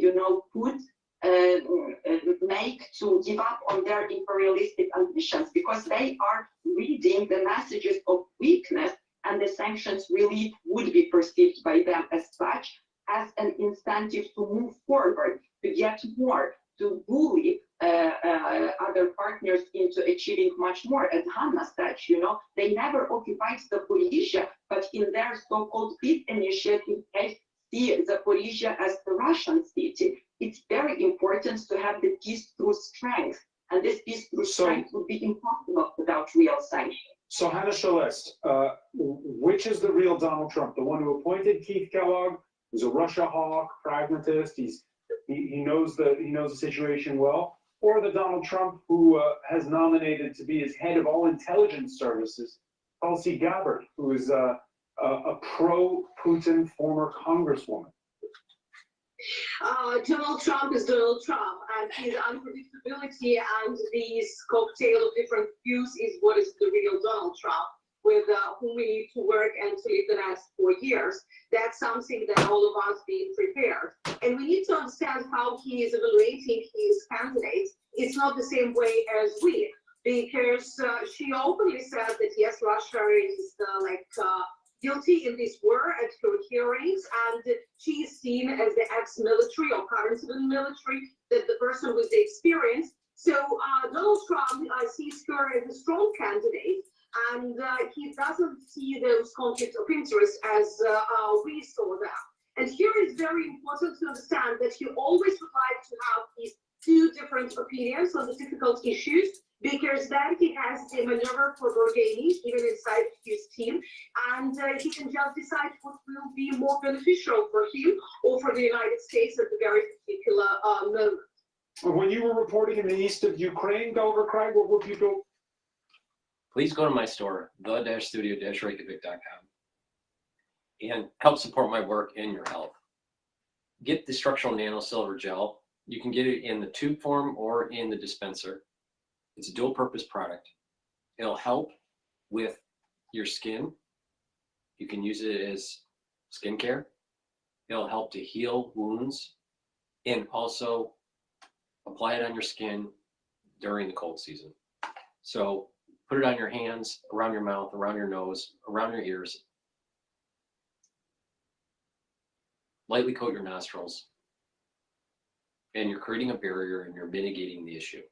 So it stays active for 5.5 hours. You know the drill. I've said this like probably 2,000 times. So please go to my store, the-studio-reykjavik.com.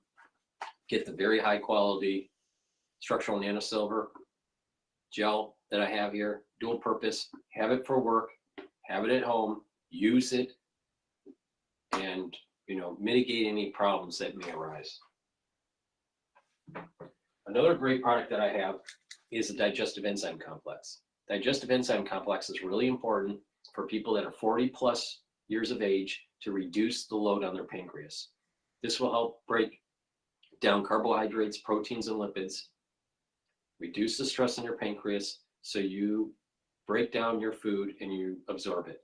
If you're an athlete, take digestive enzyme complex with your pre-workout or post-workout, and you're going to be able to break up that food and the nutrients and refuel your body, and you'll recover quicker. So please go to my store, the-studio-reykjavik.com. Get the digestive enzyme complex. This is a very important product to take to reduce the load on your pancreas, break up the food, and provide easier digestion. Make sure that you use discount 5 and you get $5 off on any order. Okay, let's see what Gingrich has to say. Yesterday, House Republicans met behind closed doors to discuss a plan to pass Trump's agenda. The meeting was reportedly contentious. One Republican described it as, quote, predictably emotional. Former House Speaker Newt Gingrich joins us now. Newt, is Republican infighting threatening the extension of Trump's tax cuts? Well, I think in the end, the tax cuts will be extended because even the Democrats can't go home, and they realize that if you don't extend them, you have a huge tax increase on the average family. And when that sinks in, you really want to vote for a tax increase? And that's what you're doing if you vote no. So in the end, they're going to get this done.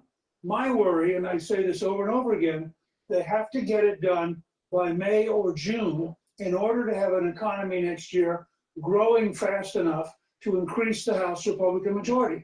If they lose the House next year, and we just had a report on this, the Democrats are going to go crazy with investigations, with fights over policy, with efforts to impeach. So for the Trump presidency to truly succeed, one of their highest goals has to be to keep the House. In order to keep the House, they have to get a tax bill through by May or June. And frankly, my good friends in the Senate just don't seem to get it. I mean, if they want to move early, fine. Move the tax bill early. But don't tell us you're going to move the budget bill or the border bill early. The border bill's easy.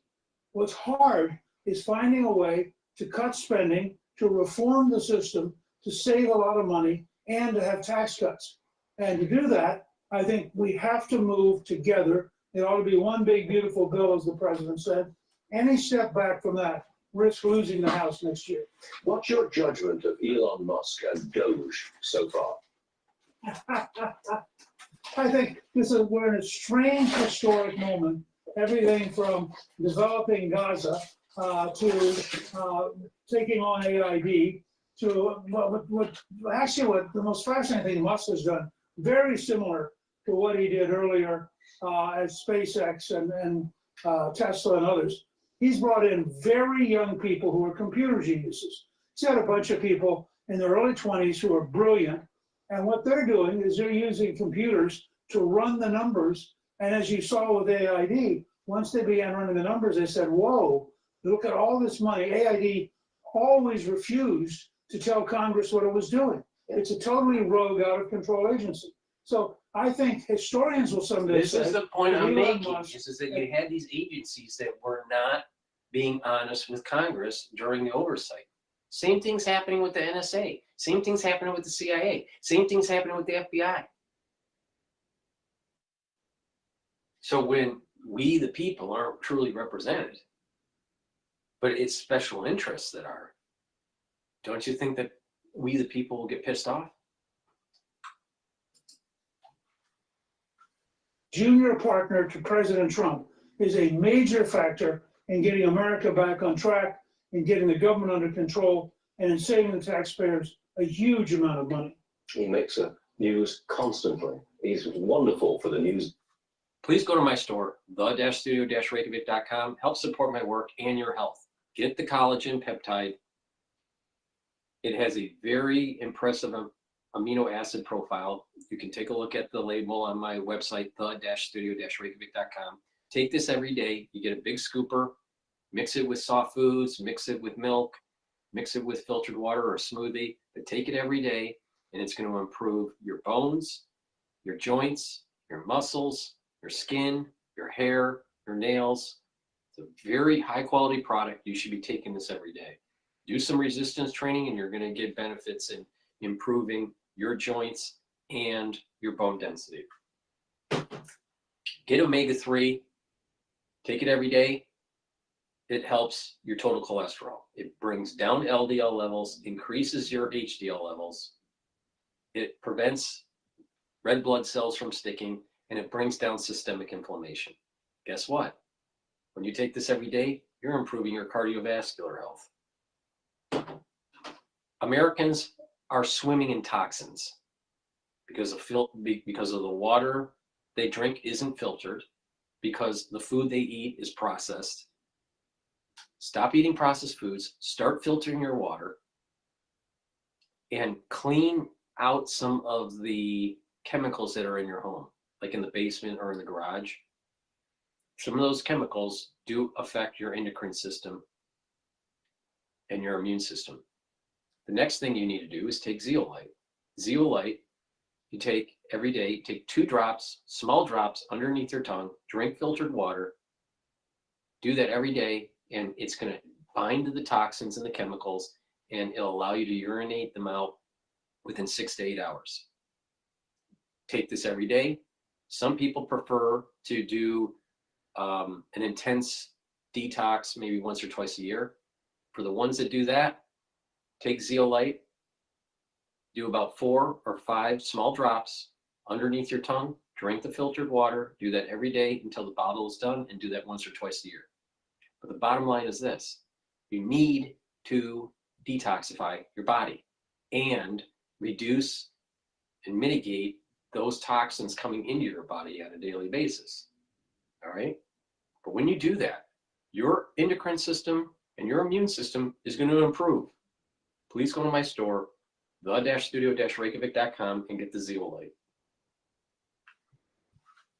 All right, let's take a look at another video that I wanted to play here.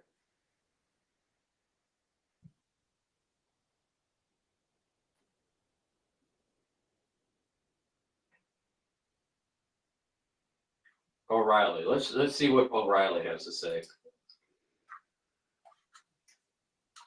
Let's bring in Bill O'Reilly to discuss the state of play with his early efforts and some other things that are in the mix. Good to see you, big man.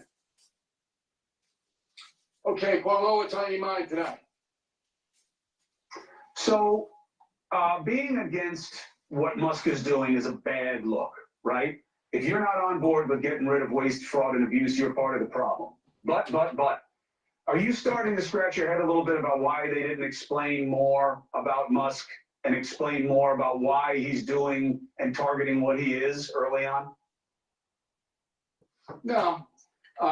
It's only 2.5 weeks into the Trump administration. I know it feels like 2.5 months. Donald Trump's not big on explaining. Look, I think this is just a hyped up story. It doesn't mean very much. I'm happy if Elon Musk uncovers wasteful spending as he has. I'd like him, as you suggest, to go into the Pentagon, which is absolutely the worst, and which is why I oppose Hegseth, because he's not going to do it. That's where it is just trillions of dollars of false spending, I call it. But you know what this is all about? This isn't about Elon Musk. This is about sabotaging Trump. Whatever Trump does, the Democratic Party and the Trump haters are going to find something bad with it.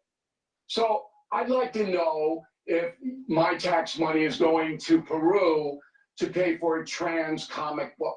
I know it's small ball, but I'd like to know it.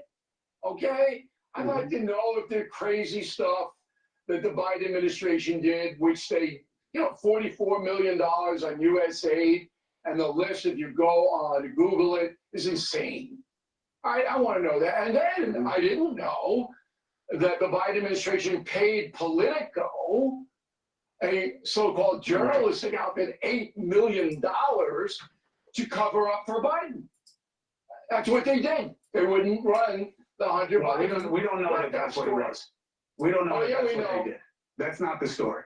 The story is the subscriptions, and a lot of Republicans were among their subscribers. No. Their own employees of Politico said the reporters on the story, they would not run it. So just go do your research and you'll see. But what really caught my attention was the New York Times today.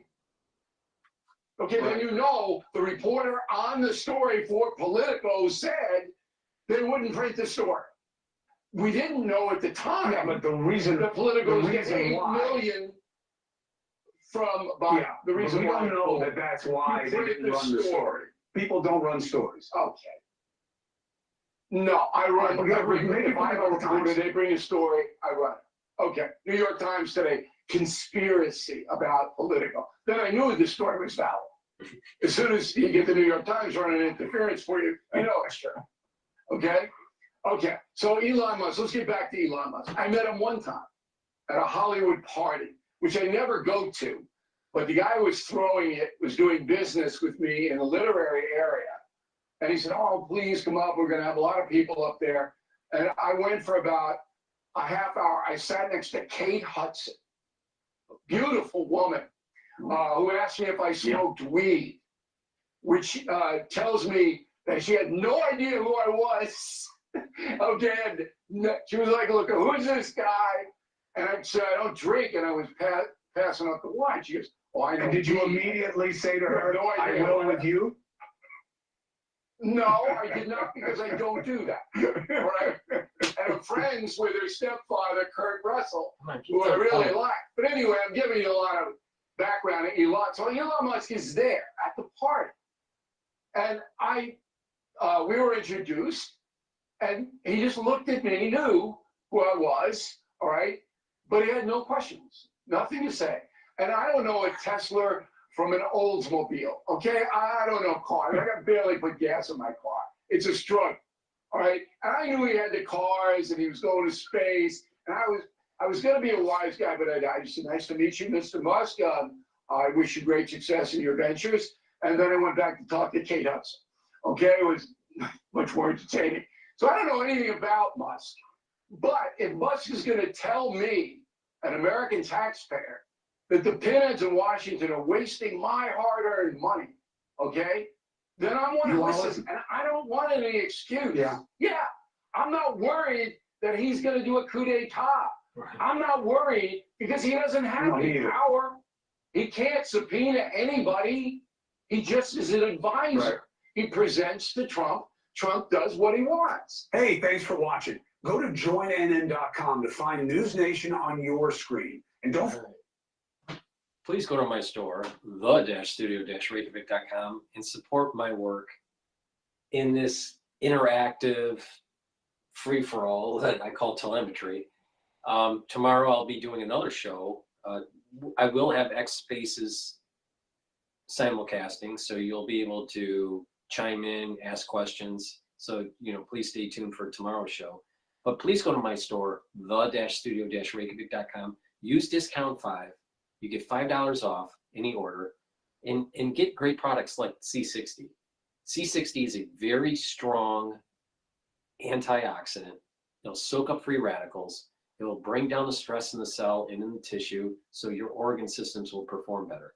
When your organ systems perform better, guess what? Your body performs better. Now, with C60, as it's soaking up those free radicals and reducing the stress in the cell, it's also improving the mitochondrial health. That means you're going to have more ATP, you're going to have more energy. And energy is correlated to better health. So if you have more energy, that means your bodily systems have the energy it needs to properly function and heal.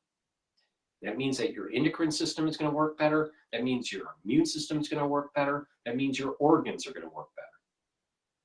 In addition, with better mitochondrial health and more ATP, that also translates to better neural health. Neurons need a lot of ATP, all right? So when you get older and you start to have neurological dysfunction and your memory starts to go and you're not moving as well, a big part of that is a lack of energy, a lack of healthy mitochondria. And you want to improve the health of the mitochondria, and you want to increase your energy levels. So please go to my store, the-studio-reykjavik.com, get the C60. I have it in a 2 ounce, a 4 ounce, and an 8 ounce configuration. C60 is a carbon molecule of 60 carbon. It looks like a soccer ball. It's a fullerene or a buckyball. There's different terms. But the way it's designed, it is able to soak up a lot of free radicals. So when you're soaking up these free radicals, what will happen is you're reducing the stress on the cell and making the cell healthier and slowing down the aging process. Now, I've mentioned multiple times, when you bring down reactive oxygen species, when you bring down the free radicals in your bloodstream, you're reducing oxidized LDL. And when you reduce the concentration of oxidized LDL, you're reducing the chances of plaque formation. So that means you're improving your cardiovascular health. So C60 has a lot of benefits. I take a teaspoon a day. So take a teaspoon every day. You can get it in MCT coconut oil, avocado oil, or extra virgin olive oil. The C60 molecule has to be suspended in oil to be able to absorb. For the best absorption, after you take a teaspoon of this, the best absorption is on an empty stomach. If you're working out, take it before your workout. And what it'll do is it'll soak up the free radicals that are being created while you're working out, and your recovery time will improve. This stuff is very potent, and it's part of that core health protocol that I have. And one of the pillars is a strong antioxidant like C60. So please go to my store, the-studio-reykjavik.com. Get this. It's really going to do wonders. Take a teaspoon a day, every day. Do that for a year. Just follow my advice. If you don't do anything else, even though you should, but let's say you don't do anything else, and you take a teaspoon of this a day for 1 year, you're going to have major benefits in your health. But the thing is, if you follow this protocol, you follow the 4 pillars of the core, and you stack that with other supplements that I talk about throughout this broadcast and all my broadcasts, you're really going to supercharge your health. So do that little experiment if you don't trust me. get the C60, take it for a year. Take a teaspoon a day for a year and do it before and after. And you're going to see wonders. You're going to notice that big things are going to happen for your health. Another pillar of the core is to boost up your energy levels and your metabolism. All right. Boomer Boost will do that. It has 68 nutrients. There's an extensive supplement profile that's in the powder. You can read the label on my website at your leisure. This will help with cardiovascular health. This will help with brain health. This will help to gain strength, help with your muscles, boost up energy levels, and improve your metabolism. When that happens, you're going to start losing weight. Not only that, you can use, because this is like a superfood, especially when you mix it with the barley. You can use this as a breakfast or a lunch. And so you mix it with soft foods. This is how I do it.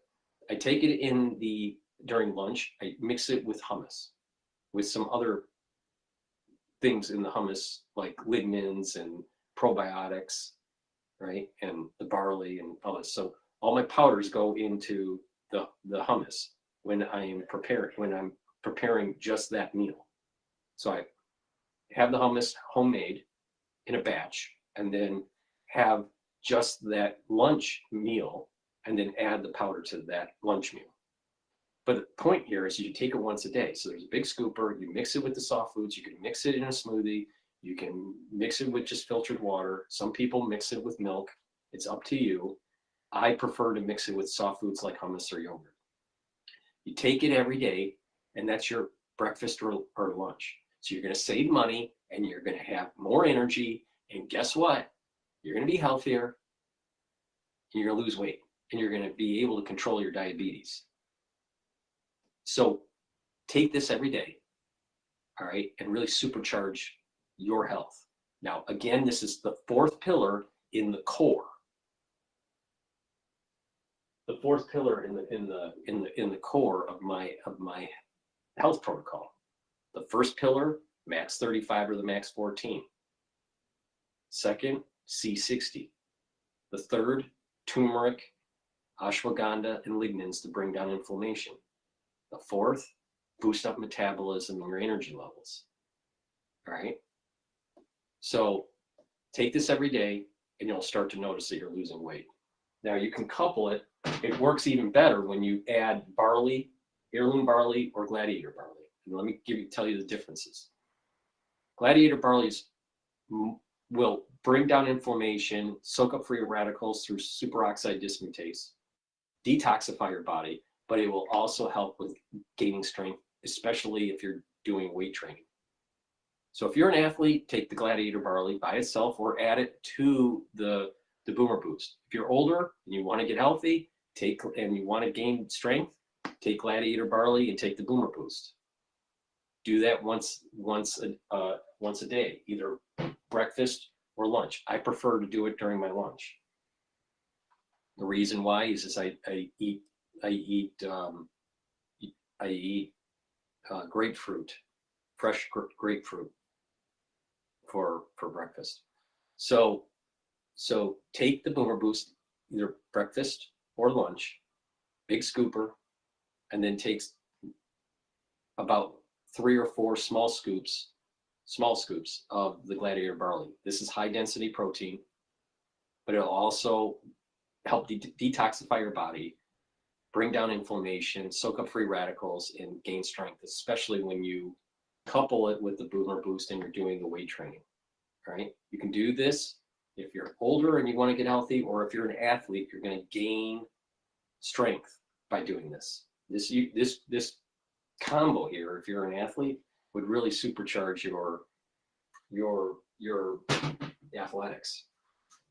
But you can also take the heirloom barley. This is more focused on the detox and not the strength. All right. So you get the added benefit of strength with the gladiator barley, but the heirloom barley is more focused on the detox to reduce the inflammation and, soaking up the free radicals with superoxide dismutase. Now I've created a box called the Longevity Boost box. I have discounted that box in such a way where you get the Boomer Boost and your choice of Gladiator barley or the heirloom barley. All right, and then you can also apply discount 5 on top of that. So there's many ways to get these at a discount price. Buying the longevity boxes and the anti-aging boxes and using the discount 5 or buying them separately. It's up to you. But I've created all these different price points to try to get good products, high quality products in your hands so you get healthy. Now, like I said, if you want to lose weight, gain strength, and control your A1C levels, this is the combo that you should be doing. And guess what? I'm pretty sure that the cost of this cost of the Boomer Boost plus the cost of the Gladiator barley for 1 month supply, and actually this is about 1 month of supply, and this is about a little bit more than 1 month supply. But 1 month supply of this is a lot cheaper than what you pay for breakfast or lunch for a month. So, and you're going to get healthy and lose weight and control A1C levels. So I have told you the recipe to get healthy. There's lots of ways to plug and play these combos that I've talked about in all my shows. Please follow my lead. I take this to the extreme. I know that. And a lot of people follow my lead exactly, and other people prefer to mix and match for their needs or because of their budget. I understand that, and that's why I've tried to create these anti-aging boxes at a discount and apply the discount 5. I want to get the products in your hands because they are very powerful and the protocol works. So please go to my store, the-studio-reykjavik.com. Help support my work so we can continue on this wonderful journey of the Trump administration. Because like I said, in 2025, 10 years of history is going to be all packed into one. And everyone is saying basically the same thing. A lot is going to be happening. Thank you for listening. Let me just, before I sign off, I just want to bring up the market for the ones that are watching the market telemetry for the dashboard. The S&P 500 futures is trading at 6,105. The British pound versus the USD is trading at 1.24. Natural gas is trading at 3.37. Gold is trading at 2,889. Brent crude is trading up at $74.69 a barrel. Copper is trading at 4.49. The Hang Seng Index is up during the Asian session because this is all live. We're talking about the Asian session right now. 21,113, and the Nikkei Japanese index is trading at 38,893. So that's the market for the Asian session. I appreciate for the ones that have been watching on Rumble with the live stream and on YouTube with the live stream with the dashboard. Just to remind the audience, you can also watch live on my website, the-studio-reykjavik.com, and you can choose either the larger screen or the dashboard version. It's up to you. Tomorrow I'll be doing another show. I'll be doing a simulcast on X Spaces. Please watch the show, chime in, ask questions. It's supposed to be interactive. So thank you for listening. I greatly appreciate it. You have a good night. Everyone stay safe and follow my advice. Get healthy. It's a holistic approach. It is in your power to do if you listen. Thank you for listening. Thank you for everything. It's time to go to bed now. Sayonara.